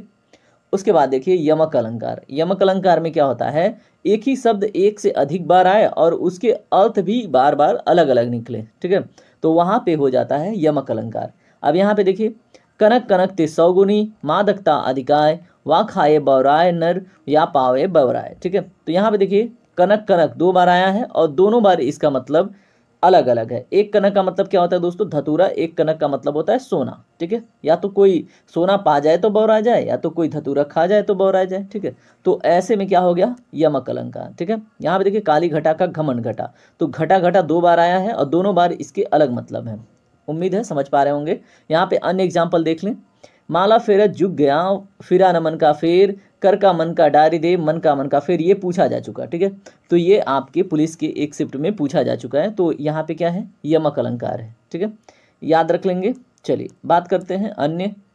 यहाँ पे देखिए अतिशयोक्ति अलंकार आ गया। अतिशयोक्ति अलंकार क्या होता है, अतिशयोक्ति वाली बात करना, ठीक है। जहाँ पे बढ़ा चढ़ाकर जिस काव्य में आपको या किसी वाक्य में बढ़ा चढ़ाकर कोई बात की जाए तो उसी को हम अतिशयोक्ति अलंकार कहते हैं। जैसे यहाँ पे देखिए आगे नदियां पड़ अपार, ठीक है। आगे नदियां पड़ी अपार घोड़ा कैसे उतरे पार राणा ने सोचा इस पार तब तक चेतक था उस पार। तो यहाँ पे देखिए चेतक की अतिशयोक्ति अलंकार में बढ़ाई की जा रही है, ठीक है। कि जब क्या होता है, महाराणा प्रताप क्या कर रहे थे, विचार कर रहे थे कि आगे तो बहुत बड़ी नदी है, ठीक है, बहुत चौड़ी नदी है, घोड़ा उस पार कैसे उतर पाए। जब तक ये सोच रहे थे तब तक ये इसी पार थे, तब तक घोड़ा उस पार चला गया था। तो ऐसे में क्या हो गया, अतिशयोक्ति अलंकार, ठीक है। चलिए बात करते हैं श्लेष अलंकार पे। एक शब्द के जहाँ पे अनेक अर्थ होते हैं वहाँ होता है दोस्तों श्लेष अलंकार, ठीक है। याद रख लेंगे। यहाँ पे देखिए रहीमन पानी राखिए पानी बिन सब सून और पानी गए न उबरे मोती मानुष चून। तो यहाँ पे एक शब्द पानी है और पानी न इसके कई अर्थ निकल रहे हैं, ठीक है। तो यहाँ पे देखिए पानी का पहला अर्थ क्या है, मनुष्य के संदर्भ में, ठीक है। जब इसका मतलब विनम्रता होता है, मनुष्य के संदर्भ में रहीमन इसका विनम्रता का अर्थ निकालते हैं। उसके बाद मनुष्य को हमेशा विनम्र होना चाहिए। पानी का दूसरा अर्थ इन्होंने आभा निकाला है, ठीक है। आभा जो जैसे आप भगवान वगैरह देखते हैं तो उनके पीछे जो आभा होती है, ठीक है। उसके बाद जिसके बिना मोती का कोई मूल्य नहीं होता है, तो ये मोती के संदर्भ में उसका मतलब आभा निकालना है। तो ठीक है, शब्द एक ही है पानी और उसके बार बार अर्थ निकालना है, तो उसी को हम श्लेष अलंकार कहते हैं। चलिए बात करते हैं अगले अलंकार पे। मानवीकरण अलंकार क्या होता है। जैसे मान लीजिए पेड़ पौधे बादल, इनमें जब मानवीकरण भावनाओं को होने का वर्णन हो, ठीक है, तो वहाँ पे मानवीकरण अलंकार होता है। एग्जाम्पल से समझिए, फूल हंसे कलियां मुस्काई। तो दोस्तों क्या फूल हंसते हैं, कलियां मुस्काती हैं? नहीं। सागर के उर पार नाच नाच करती हैं लहरें मधुर गान। क्या ऐसा कभी देखा है कि कोई लहर मनुष्य की तरह गाना गाए? तो यहाँ इनका क्या हो गया है, मानवीकरण हो गया। तो इसको हम बोलते हैं मानवीकरण अलंकार, ठीक है। तो याद रखेंगे, जब प्राकृतिक वस्तुओं में जैसे पेड़ पौधे बादल आदि में मानवीकरण भावनाओं के होने का वर्णन हो तो उसे हम मानवीकरण अलंकार कहते हैं। और इस तरह से सभी महत्वपूर्ण अलंकार आपने समझ लिया, ठीक है। चलिए अब हम बात करेंगे वर्णमाला के ऊपर। तो दोस्तों जो वर्णमाला है ये आपके एग्जाम के लिए बहुत ही ज़्यादा इंपॉर्टेंट है, क्योंकि प्रत्येक शिफ्ट में कम से कम 4 क्वेश्चन पूछे गए हैं। तो अगर आप इस वर्णमाला को कंप्लीट वॉच करते हैं, ठीक है, तो निश्चित रूप से 4 क्वेश्चन आपसे बन जाएंगे, जिसमें एक भी त्रुटि आपसे नहीं होगी। चलिए हम इन्हें 50 क्वेश्चन के माध्यम से कंप्लीट करते हैं। भाषा की सबसे छोटी इकाई अगर आपसे पूछे तो दोस्तों वर्ड याद रख लेना, ठीक है। उसके बाद देखिए ये वाला प्रश्न आपसे पूछा गया था, वर्णमाला कहते हैं, तो दोस्तों वर्णों के एक व्यवस्थित समूह को ही हम क्या कहते हैं, वर्णमाला कहते हैं, ठीक है, याद रखेंगे। उसके बाद देखिए क्या है, निम्न में से कंठ्य ध्वनियां कौन सी हैं, तो दोस्तों इसमें ऑप्शन नंबर ए करेक्ट है, कंठ्य ध्वनियां क और ख हैं। अब यहीं पे मैं रुक के आपको एक चीज मतलब सिखा रहा हूँ, ठीक है, और इस चीज को सीख के आप 2 क्वेश्चन निश्चित रूप से करेक्ट करके आएंगे। और देखिए अगर आप करेक्ट करके आएंगे तो आके जरूर बताइएगा कि हाँ मैंने सही किया। चलिए हम सीख लेते हैं। सबसे पहले हम आपका ना ये मान लीजिए ये आपका कंठ है, ठीक है, यहाँ से चलना स्टार्ट करते हैं। कंठ के बाद आपका आता है क्या, जो तालु होता है। कंठ के बाद क्या आता है दोस्तों, तालु आता है, ठीक है। कंठ के बाद तालु आ गया। तालु के बाद दोस्तों क्या आता है, मूर्धन्य, यानी कि जो आपका मसूड़ा आता है ना मोटा वाला, अंदर का जो मसूड़ा, उसको हम मूर्धन्य मान लेते हैं, तो इसको हम यम से डिनोट कर दें, ठीक है। उसके बाद मूर्धन्य के आगे आपका आएगा दांत, दांत को हम डी से डिनोट कर देते हैं। और उसके बाद आएगा आपका होठ, होठ को हम क्या करें दोस्तों, यच से डिनोट कर देते हैं, ठीक है। अब आपको ना हमेशा हमेशा जीवन भर के लिए ना कहीं से भी उच्चारण से रिलेटेड आपसे प्रश्न बनेगा तो आपसे हो जाएगा। अब मैं आपको सिखाता हूँ। देखिए जब हम क का, जैसे मान लीजिए क ख ग घ स्टार्ट करते हैं पढ़ना, तो कहाँ से स्टार्ट करते हैं, क से लेकर अंग तक, ठीक है। क से अंग तक जब पढ़ते हैं तो दोस्तों यहाँ पे ध्यान देने वाली बात है कि कहाँ पे सबसे स्टार्ट हो रहा है, सबसे पहले कंठ से, ठीक है। तो क ख ग घ अंग, ठीक है। तो ये किस प्रकार की ध्वनियां हो गई दोस्तों, कंठ्य ध्वनियां हो गई।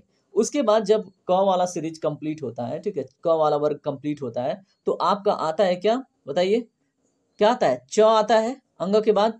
तो जब च आप बोलते हैं, च छ ज झ इय, तो आपका जो जीभ है ना वो जाके आपके तालु को टच होता है, यानी कि च से इय तक जब आप पढ़ते हैं तो जो आपका जीभ है वो किससे टच होता है दोस्तों, तालु से, ठीक है। तो इसको हम क्या बोल देते हैं, च जो वर्ग है च से इय तक, इसको हम क्या बोल देते हैं, तालव्य व्यंजन। क्या बोलते हैं, तालव्य व्यंजन या फिर तालव्य ध्वनियां। उसके बाद आते हैं हम कहाँ पे, ट वर्ग पे, ठीक है। तो आप ट से लेकर, ठीक है, ट से लेकर ड तक एक बारी पढ़िए तो, ट ठ ड ढ ड। तो आपका जीभ जो है, आपका जो अंदर का मोटा वाला मसूड़ा है जिसको हम मूर्धन्य बोलते हैं, मूर्धा बोलते हैं, वहां पे जाके टच होता है, ठीक है। तो देखिए कितना क्रम से आ रहा है, पहले आपका अंदर कंठ आया, फिर तालु आया, फिर मूर्धन्य आया। उसी तरह से क से अंग, च से इय, ट से ड आया, ठीक है। अब देखिए जब ड वाला वर्ग, ट से ड वाला वर्ग कंप्लीट होता है तो आपका आता है त वर्ग, ठीक है। तो जब आप त बोलते हैं तो आप त एक बारी बोलिए, त थ द ध न। तो ये वाली जो सीरीज है दोस्तों, इसमें ना आपकी जो जीभ है वो जाके दांत को टच करती है, तो ये क्या हो जाता है, दंतय हो जाता है। कौन सा वर्ग हो जाता है, ये दंतय हो जाता है, ठीक है। तो हमने यहाँ पे डी लिख रखा है। उसके बाद देखिए जब त वाला मतलब वर्ग कंप्लीट हो जाता है तब क्या आता है आपका, प आता है, फ आता है, ब आता है, ठीक है। तो जब आप प फ ब भ बोलते हैं तो क्या होता है, आपके दोनों होंठ आपस में टच होते हैं। देखिए प बोलिए, दोनों टच हुए ना, फ बोलिए, दोनों टच हुए। तो इस तरह से अगर आपसे ओष्ठ्य पूछे तो वो कौन सा हो जाएगा, प से लेकर प फ ब भ म, ठीक है। अगर आपसे दंतय पूछेगा तो त थ द ध न, आप खुद उच्चारित कर लीजिएगा, तो आपको हमेशा हमेशा के लिए अब ये याद रहेगा, ठीक है।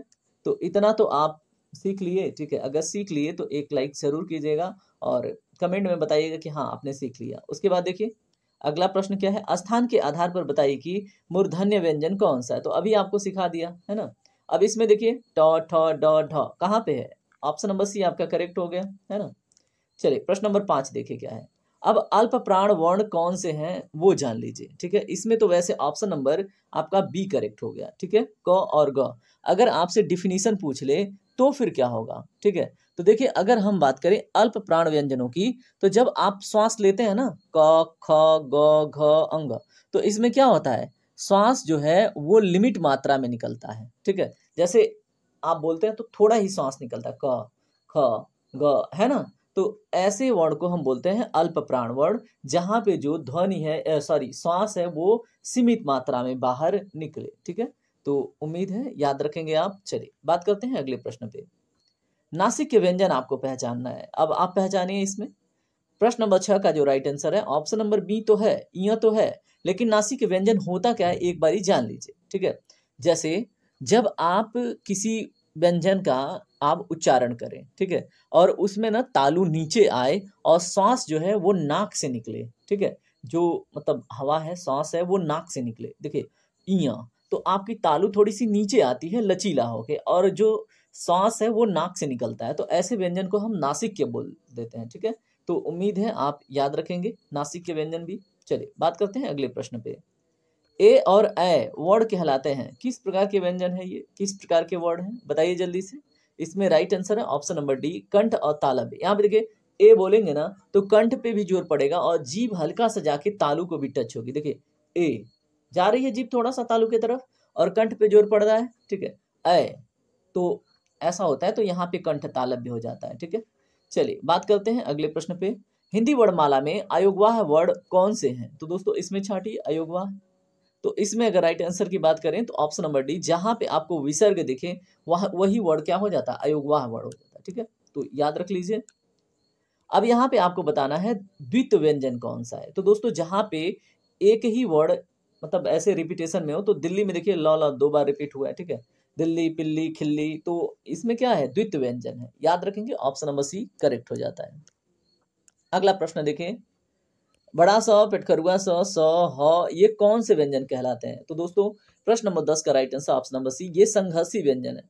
जब आप श बोलते हैं, श बोलते हैं, स बोलते हैं, ह बोलते हैं, तो आपको थोड़ा सा संघर्ष करना पड़ता है, ठीक है, उसके उच्चारण में थोड़ी सी प्रॉब्लम होती है, तो ऐसे व्यंजनों को हम संघर्षी बोल देते हैं, ठीक है।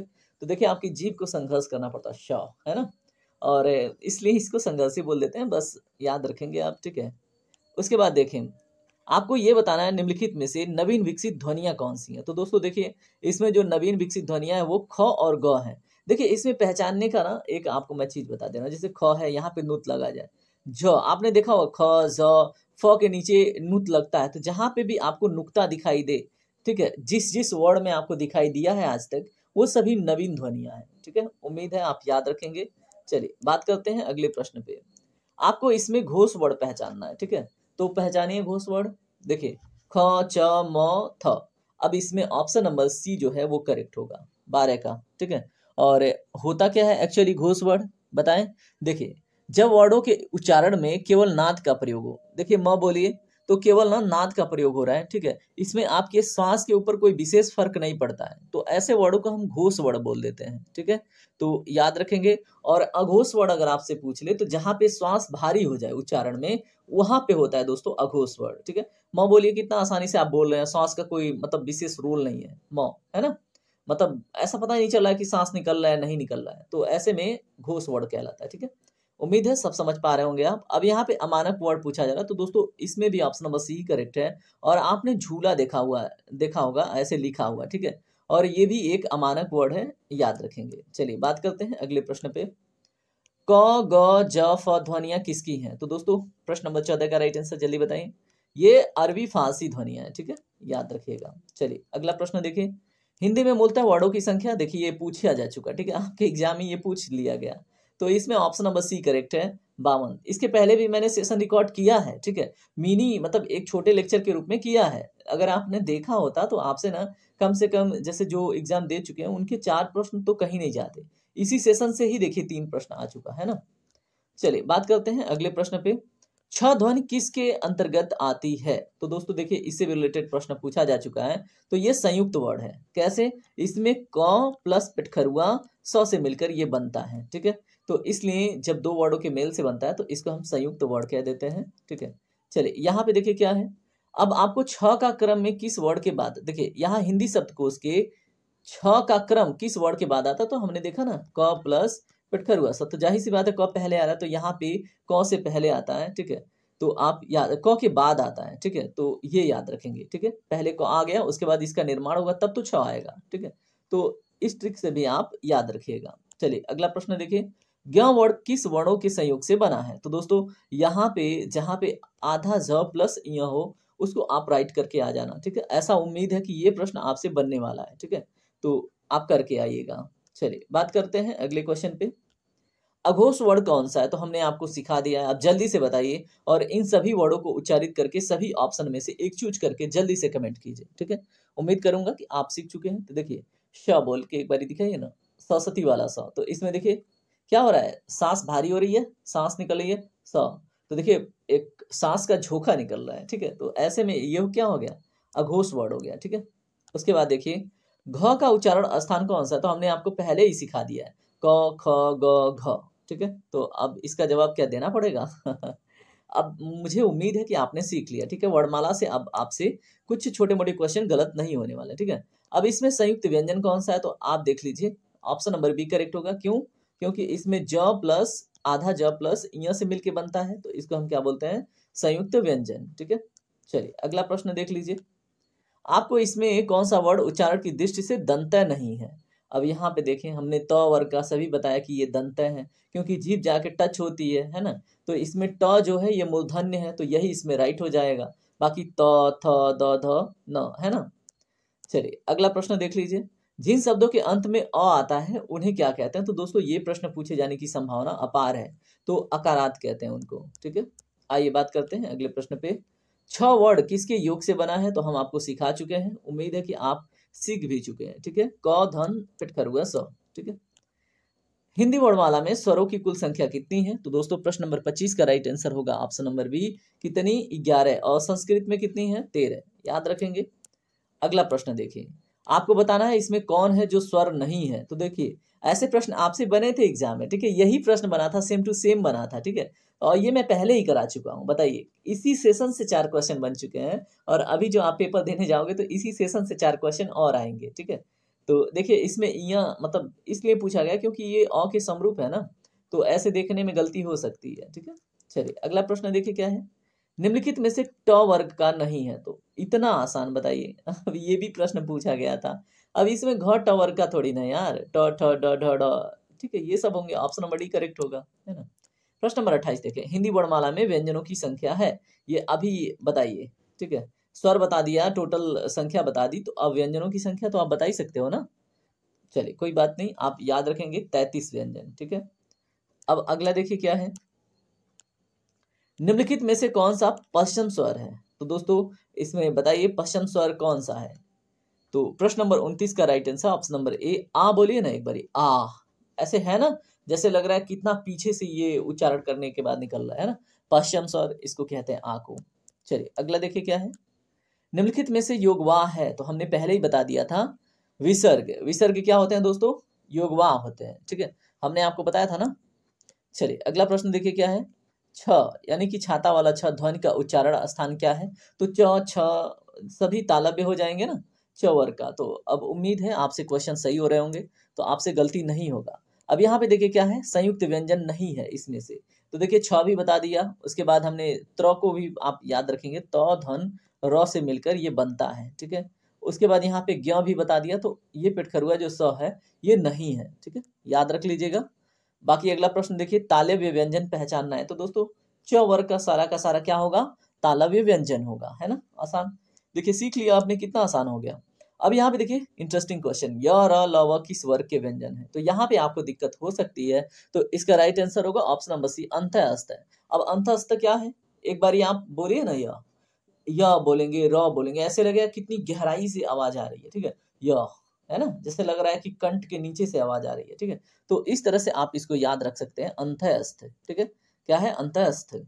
चलिए अगला देखिए क्या है, अनुनासिक का संबंध होता है। तो दोस्तों अनुनासिक का संबंध नाक और मुंह दोनों से होता है, ये रट लीजिए, ठीक है। आइए बात करते हैं अगले प्रश्न पे, अनुनासिक व्यंजन कौन से होते हैं? तो दोस्तों अभी मैंने आपको एक अनुनासिक व्यंजन ई बताया था, नासिक के व्यंजन, तो उसी को आप याद रख सकते हैं, ठीक है। तो कौन सा होता है, आप जल्दी कमेंट करें आप। ऑप्शन नंबर डी, यानी वर्ग के जो पंचम अक्षर होते हैं, इया, ड़, अंग, ठीक है, ये क्या होते हैं? अनुनासिक व्यंजन होते हैं। चलिए बात करते हैं अगले प्रश्न पे, हिंदी वर्णमाला में स्वरों की संख्या। तो दोस्तों अब इसका जवाब जल्दी से दीजिए, मैंने आपको बता दिया है। प्रश्न नंबर 38 देखिए, कंठोष्ठ ध्वनि का उदाहरण है। तो जहां पे कंठ और ओठ दोनों का प्रयोग किया जा रहा है, बताइए निम्नलिखित में से कौन है? तो प्रश्न नंबर 38 का राइट आंसर है, बताइए, और एक बारी बोलिए ना, और, है ना, और। तो जीभ जाके तलवे को टच हो रही है, ठीक है, और नहीं, होठ आपके दोनों बंद हो रहे हैं और कंठ पे जोर पड़ रहा है, और, है ना, और दोनों होठ आपस में टच होने के करीब हो रहे हैं और ध्वनि कहाँ से आ रही है, कंठ के पास से, तो इसलिए इसको हम बोलते हैं कंठोष्ठ, और, है ना। तो आप एक दो बारी आप अभ्यास करेंगे ना तो आपसे हो जाएगा। प्रश्न नंबर 39 देखिए, भाषा निर्माण की इकाइयों का सही अनुक्रम क्या है, तो अगला प्रश्न यही है, ठीक है, यही पूछा जाएगा। तो ध्वनि, शब्द, पद और वाक्य। प्रश्न नंबर 39 का right answer option number D हो जाता है, ठीक है। और देखिए आपको सेशन पसंद आया ना तो सेशन को लाइक कर लेना, कुछ जाता नहीं है, ठीक है। और नए हो तो सब्सक्राइब कर लेना, कंजूसी नहीं करना होता, ठीक है। फैमिली का मेंबर बनिए ना, क्या दिक्कत है। प्रश्न नंबर 40 देख लीजिए, प्रयत्न के आधार पर ल किस प्रकार की ध्वनि है, तो दोस्तों प्रश्न नंबर 40 का राइट आंसर है ऑप्शन नंबर ए, पसिरवर्ग, ठीक है, रट लीजिए क्या है, पसिरवर्ग। चलिए अगला प्रश्न देखिए, लिपि चिन्हों के क्रमबद्ध समूह को क्या कहते हैं, तो दोस्तों क्या कहते हैं एक बारी बताइए ना, वर्णमाला कहते हैं, ऑप्शन नंबर डी इसका करेक्ट होगा। प्रश्न नंबर 42 देख लीजिए, इसमें आपको दीर्घ स्वर नहीं है, यहाँ पे आपसे प्रश्न बन रहा है दीर्घ स्वर नहीं है वो बताना है, तो जल्दी बताइए इसमें कौन है जो नहीं, तो इसमें ऑप्शन नंबर ए करेक्ट हो जाता है, याद रखेंगे। चलिए अगला प्रश्न देखिए क्या है, इसमें मूल दीर्घ स्वर नहीं है, ये पहचानना है, तो दोस्तों पहचान के एक बारी बताइए ना, इसमें ऑप्शन नंबर डी करेक्ट है, ठीक है, ओ, है ना, ये मूल दीर्घ स्वर नहीं है। प्रश्न नंबर 44 देखिए, किस स्वर के उच्चारण में दीर्घ स्वर से भी अधिक समय लगता है, तो दोस्तों ये मोस्ट इंपॉर्टेंट क्वेश्चन है, ये आपसे बिल्कुल पूछा जा सकता है। प्लुत स्वर को कहते हैं, जैसे मान लीजिए ये क्या है, इसको हम प्लुत स्वर कहते हैं। अब इसी को हम एक्सप्लेन करेंगे अगले प्रश्न में। यहाँ पे देखिए प्लुत स्वर कौन सा है, तो निम्नलिखित में दिए गए ऑप्शन में से पहचानिए।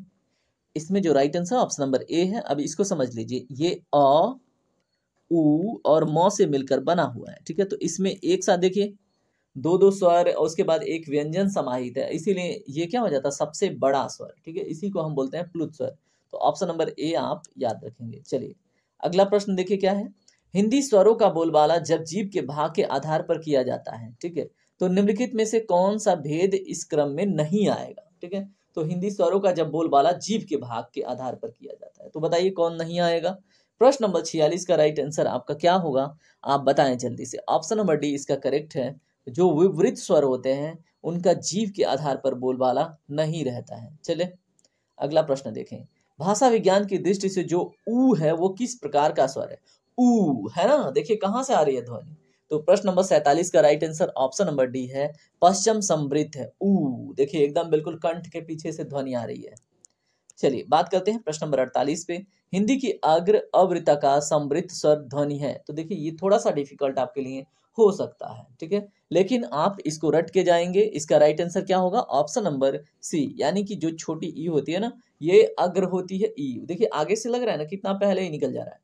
अवृत्ताकार है, इसको बोलने में आपको जैसे मतलब घुमावदार कुछ नहीं करना पड़ रहा है, ठीक है, और समृद्ध स्वर ध्वनि है, ठीक है। चलिए आइए बात करते हैं, ओ अ किस प्रकार के वर्ड हैं, तो दोस्तों ओ अ एक बार उच्चारित कीजिए ना, खुद ही पता चल जाएगा ये किस प्रकार के हैं। तो दोस्तों ओ, देखिए आपके दोनों होठ करीब आ रहे हैं, अ, इसमें भी दोनों होठ करीब में आ रहे हैं और कंठ से ध्वनि आ रही है, ओ अ, ठीक है, दोनों होठ जहाँ पे करीब आए कंठ से ध्वनि आए तो उसे हम कंठोष्ठ बोल देते हैं, ठीक है, सिंपल है और आप बिल्कुल याद रखेंगे, ठीक है। तो ऐसे अगर आपसे कोई भी प्रश्न बनेगा तो अब आपसे नहीं छूटेगा। यहाँ पे आपको बताना है कौन सा स्वर कंठ तालव्य है, तो देखिए कंठ और तालु का प्रयोग, अब उच्चारित कीजिए ना जल्दी जल्दी से, मैंने तो बता दिया है, आप उच्चारित कीजिए जल्दी जल्दी। ई, ई नहीं जी, ओ, आ, ठीक है, तो कहीं पे कंठ तालु का रिलेशन हो रहा है, उसके बाद ए, हाँ बिल्कुल हो रहा है ए, है ना, देखिए कंठ भी सम्मिलित हो रहा है, ठीक है, और तालु पे जीभ भी जा रहा है ए, है ना, देखिए आपकी जीभ थोड़ी सी तालु की तरफ जा रही है या फिर तालु नीचे आ रही है ना, तो ऑप्शन नंबर डी करेक्ट है ए, है ना। तो इस तरह से दोस्तों हमने वर्णमाला को 50 क्वेश्चन के माध्यम से समझ लिया है और इससे ज्यादा डिटेल आपको पढ़ने की आवश्यकता है नहीं, क्योंकि इसी में से आपके प्रश्न फंस जाएंगे। चलिए हम अब अगले टॉपिक के ही ऊपर बात करेंगे, और देखिए इस मैराथन सेशन में ना आपको बहुत फायदा होगा, ठीक है, आप इसको एक बारी और रिवाइज कर लीजिएगा क्योंकि डेट अभी 30-31 अगस्त को है, ठीक है। चलिए अब बात करते हैं अन्य टॉपिक के ऊपर। चलिए अब हम बात करेंगे मानवाधिकार से रिलेटेड सभी महत्वपूर्ण प्रश्नों पे। देखिए ये सेशन आपके लिए उतना ही इंपॉर्टेंट है जितना कि अभी सभी आपने देखा। यहाँ से भी 2 क्वेश्चन आपके प्रत्येक एग्जाम में पूछा जा रहा है, ठीक है, प्रत्येक शिफ्ट में पूछा जा रहा है, तो आप इसको भी ईमानदारी से देखिए। चलिए पहला प्रश्न देखिए क्या है, भारत में मानवाधिकार आयोग की स्थापना कब हुई थी? तो दोस्तों 1993 में। याद रखेंगे डेट क्या है, 12 अक्टूबर। महत्वपूर्ण है, याद रखिएगा। अगर आपसे पूछ लिया जाए तो आपके दिमाग में रहना चाहिए। राष्ट्रीय मानवाधिकार का कार्यालय कहाँ पे है? तो दोस्तों इसका राइट आंसर ऑप्शन नंबर ए कहाँ पे है, नई दिल्ली में। ठीक है, तो याद रखिएगा। उसके बाद यहाँ पे देखिए क्या है, राष्ट्रीय मानवाधिकार में कितने सदस्य होते हैं? तो दोस्तों 6 सदस्य होते हैं। इसमें देखिए एक होता है अध्यक्ष और उसके बाद 5 इसके अन्य मेंबर होते हैं। ठीक है, टोटल कितने होते हैं, 6 होते हैं, याद रख लेंगे। अगला प्रश्न देखिए क्या है, राष्ट्रीय मानवाधिकार के सदस्यों की नियुक्ति कौन करता है? तो दोस्तों इसमें right answer option number B राष्ट्रपति करता है। ठीक है, और कैसे करता है? तो दोस्तों इसमें यह भी याद रखेंगे, एक समिति गठित होती है जिसके आधार पर राष्ट्रपति नियुक्त करता है। अगला प्रश्न देखिए, राज्य मानवाधिकार आयोग में कुल कितने सदस्य होते हैं? तो राज्य वाले में केवल 3 होते हैं, एक अध्यक्ष और 2 मेंबर होते हैं। ठीक है, तो ये डिफरेंस आप करके चलेंगे। अगला देखिए, भारत में राष्ट्रीय महिला आयोग की स्थापना कब की गई? तो दोस्तों इसमें जो राइट आंसर है क्या होगा, इसका right answer option number C है 1992 में। ठीक है, कब किया गया, 1992 में। अगला प्रश्न देखिए क्या है, राष्ट्रीय मानवाधिकार का अध्यक्ष कौन होता है? तो इसमें राइट आंसर ऑप्शन नंबर ए। अगर राष्ट्रीय की बात हो रही तो भारत के सेवानिवृत्त मुख्य न्यायाधीश या तो फिर उसमें जो न्यायाधीश होते हैं वो भी बन जाते हैं। ठीक है, अगर स्टेट लेवल पे बात करेंगे तो यहाँ पे सिर्फ और सिर्फ क्या होगा, हाई कोर्ट के लेवल पे बात करेंगे। यहाँ पे देखिए भारत के मानवाधिकार अध्यक्ष कौन थे, भारत के प्रथम पूछ रहा है। ठीक है, तो भारत के प्रथम मानवाधिकार अध्यक्ष कौन थे? तो इसका ये क्वेश्चन आपसे बन सकता है, तो याद रखेंगे न्यायमूर्ति श्री रंगनाथ मिश्रा जी को। ठीक है, अगला प्रश्न देखिए क्या है, राज्य मानवाधिकार आयोग के सदस्यों और अध्यक्ष की नियुक्ति किसके द्वारा की जाती है? तो दोस्तों राज्य अध्यक्ष के द्वारा, यानी कि राज्यपाल के द्वारा। ऑप्शन नंबर बी इसमें करेक्ट होगा। अगला प्रश्न देखें क्या है, भारतीय संविधान का निम्नलिखित में से कौन सा अनुच्छेद बच्चों को खतरनाक काम करने से रोकता है? तो दोस्तों ऑप्शन नंबर ए करेक्ट है, अनुच्छेद 24। यहाँ पे देखिए याद करने का एक तरीका है, यहाँ पे देखिए 24। ठीक है, तो 24 में बच्चे 4 साल के, बच्चे 4 साल के। अब आप कभी नहीं भूलेंगे, देखिए अनुच्छेद 23 और 24 में लोगों से मिस्टेक होता है, लेकिन आपको याद रखना है बच्चे 4 साल के। ठीक है, चलिए प्रश्न नंबर 11 देखिए, भारत में शिक्षा का अधिकार किस अनुच्छेद में गारंटीकृत है? ऑप्शन नंबर बी करेक्ट होगा, अनुच्छेद 21 से 86वां संविधान संशोधन में ये प्रावधान आया था। आप बताएंगे किस वर्ष ये प्रावधान आया था। चलिए अगला प्रश्न देखिए, निम्नलिखित में से कौन सा वर्ष अंतर्राष्ट्रीय बाल वर्ष के रूप में मनाया जाता है? तो दोस्तों प्रश्न नंबर 12 का right answer option number C, 1979 को राष्ट्रीय बाल वर्ष मनाया जाता है। किसके द्वारा? यूनेस्को के द्वारा। किसके द्वारा दोस्तों? यूनेस्को के द्वारा। यूनेस्को का फुल फॉर्म कमेंट सेक्शन में एक बार बता दीजिएगा। अगला क्वेश्चन देखिए क्या है, मानव अधिकार और मानवीय गलतियां पुस्तक के लेखक कौन है? तो मानव अधिकार और अमानवीय गलतियां हैं। ठीक है, तो यहाँ पे थोड़ा सा मिस्टेक हुआ है, तो कोई बात नहीं, इतना चलता है। ऑप्शन नंबर ए करेक्ट है, आर कृष्णा अय्यर। आप लोग मिस्टेक मत कीजिएगा एग्जाम में, नहीं तो नहीं चलेगा। अगला प्रश्न देखिए, राष्ट्रीय मानवाधिकार आयोग अधिनियम में किस वर्ष परिवर्तन किए गए? प्रश्न नंबर 14 का right answer option number D, 2006 में। मैंने बात किया था, आयोग को परिषद में कन्वर्ट कर दिया गया था, जो प्रश्न आपसे बन चुका है एग्जाम में। राष्ट्रीय मानवाधिकार आयोग एक है, कैसा निकाय है? तो दोस्तों प्रश्न नंबर 15 का right answer option number D, क्या है ये? वैधानिक निकाय भी है और क्या है? बहुपक्षीय संस्था भी है। ऑप्शन नंबर डी इसका करेक्ट हो जाता है। प्रश्न नंबर 16 पढ़ें, राष्ट्रीय मानवाधिकार आयोग के अध्यक्ष का कार्यकाल कितना होता है? तो दोस्तों देखिए पहले तो कितना होता था, 5 वर्ष 62 वर्ष तक, लेकिन अब बदल गया आंकड़ा 2019 से, अब 3 वर्ष या तो 70 वर्ष तक होता है। ठीक है, ये कब से? 2019 के बाद से। राष्ट्रीय मानवाधिकार आयोग के अध्यक्ष की नियुक्ति के लिए गठित समिति में निम्नलिखित में से कौन शामिल नहीं होता है? तो दोस्तों राज्यसभा के अध्यक्ष सम्मिलित नहीं होते हैं, याद रखें। बाकी प्रधानमंत्री, लोकसभा अध्यक्ष और मुख्य विपक्षी दल का नेता भी होता है, याद रखिएगा। राष्ट्रीय बाल अधिकार संरक्षण आयोग में न्यूनतम कितनी महिलाएं होनी चाहिए? तो दोस्तों न्यूनतम 2 महिलाएं तो होनी चाहिए। कहाँ पे? राष्ट्रीय बाल अधिकार संरक्षण आयोग में।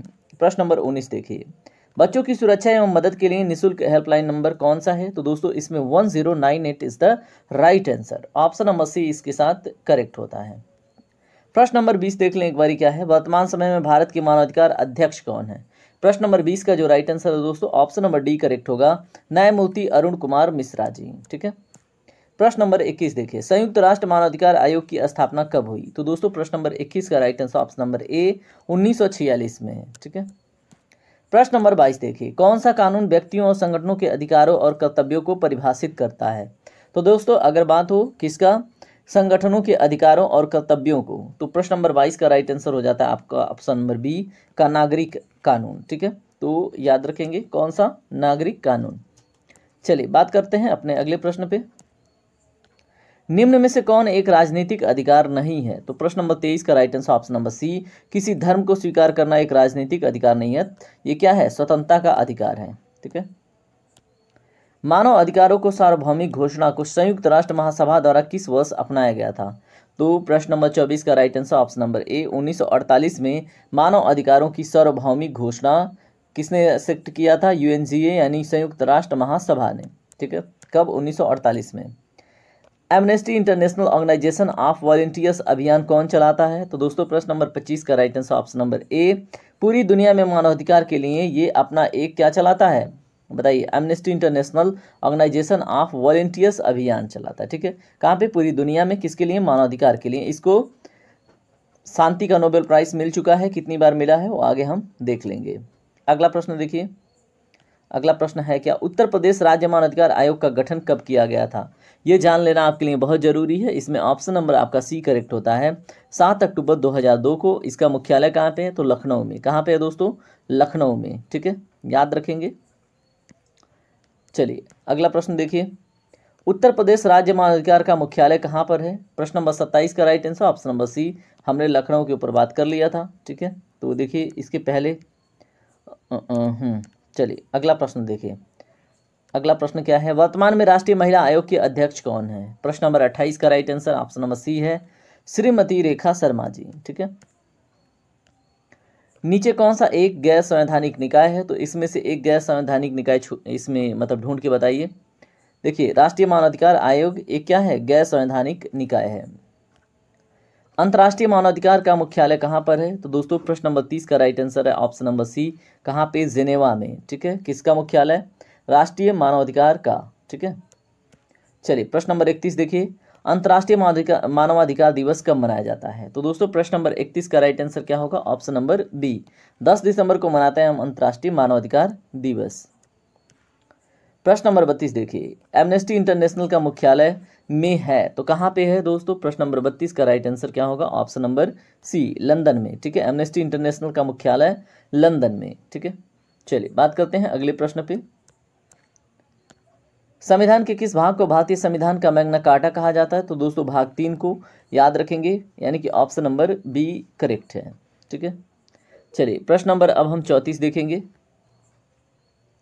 राज्य मानवाधिकार आयोग के अध्यक्ष और सदस्यों की नियुक्ति के लिए नाम की सिफारिश करने वाली समिति में कौन शामिल नहीं है? तो दोस्तों यहाँ पे बताएं, इंपॉर्टेंट क्वेश्चन हो जाता है आपके लिए। तो ऑप्शन नंबर डी करेक्ट है, राज्यपाल। इसके ऊपर बात हम कर चुके हैं। मुख्यमंत्री होते हैं, विधानसभा के अध्यक्ष भी होते हैं, गृह विभाग के प्रभारी भी होते हैं राज्य मानवाधिकार आयोग के अध्यक्ष के चयन में। चलिए बात करते हैं प्रश्न नंबर 35 पे। ध्यान से देखें, राज्य मानवाधिकार आयोग का अध्यक्ष कौन बन सकता है? तो दोस्तों भारत के सेवानिवृत्त मुख्य न्यायाधीश किसके? हाई कोर्ट के, या तो फिर कोई न्यायाधीश। ठीक है, तो ऑप्शन नंबर ए करेक्ट है। प्रश्न नंबर 36 देखिए। संयुक्त राष्ट्र संघ में मानवाधिकार परिषद की स्थापना कब हुई थी? प्रश्न नंबर 36 का जो राइट आंसर है क्या है? 15 मार्च 2006 को। और ये ना मानवाधिकार से रिलेटेड लास्ट क्वेश्चन था। और देखिए दोस्तों चलिए अब मिलते हैं हम अगले टॉपिक में, और वीडियो को लाइक कर लिया कीजिए। ठीक है। अब हम बात करेंगे एक महत्वपूर्ण सूचना के ऊपर। देखिए दोस्तों, अभी तक हमने बहुत सारे इंपॉर्टेंट टॉपिक इसमें से कवर करवा दिए, लेकिन उसमें पुस्तकें, हिंदी साहित्य पुरस्कार और उसके बाद साइबर सुरक्षा, ये ना कुछ टॉपिक बच गए हैं जो वीडियो एडिटिंग में फिट नहीं आ रहे हैं। तो उनके जो लिंक हैं दोस्तों, ठीक है, वो मैं डिस्क्रिप्शन में दे दूंगा। ठीक है, या फिर कमेंट में सीरियल से आपको मिल जाएगा। इन टॉपिकों को आप वहाँ से देख लेना। बाकी दोस्तों कंप्लीट मैराथन बन नहीं पा रहा है क्योंकि वीडियो एडिटिंग में प्रॉब्लम आ रही है, इसलिए ये सेशन यहीं पे कंप्लीट होगा। ठीक है। और देखिए आपके लिए इतना एफर्ट किया गया, तो आप क्या करेंगे? वीडियो को लाइक करेंगे, शेयर करेंगे और सब्सक्राइब करके खुद भी जीएस फोकस का मेंबर बनेंगे। चलिए मिलेंगे ऐसे ही धमाकेदार सेशन में, तब तक के लिए ख्याल रखिए। जय हिंद, जय भारत।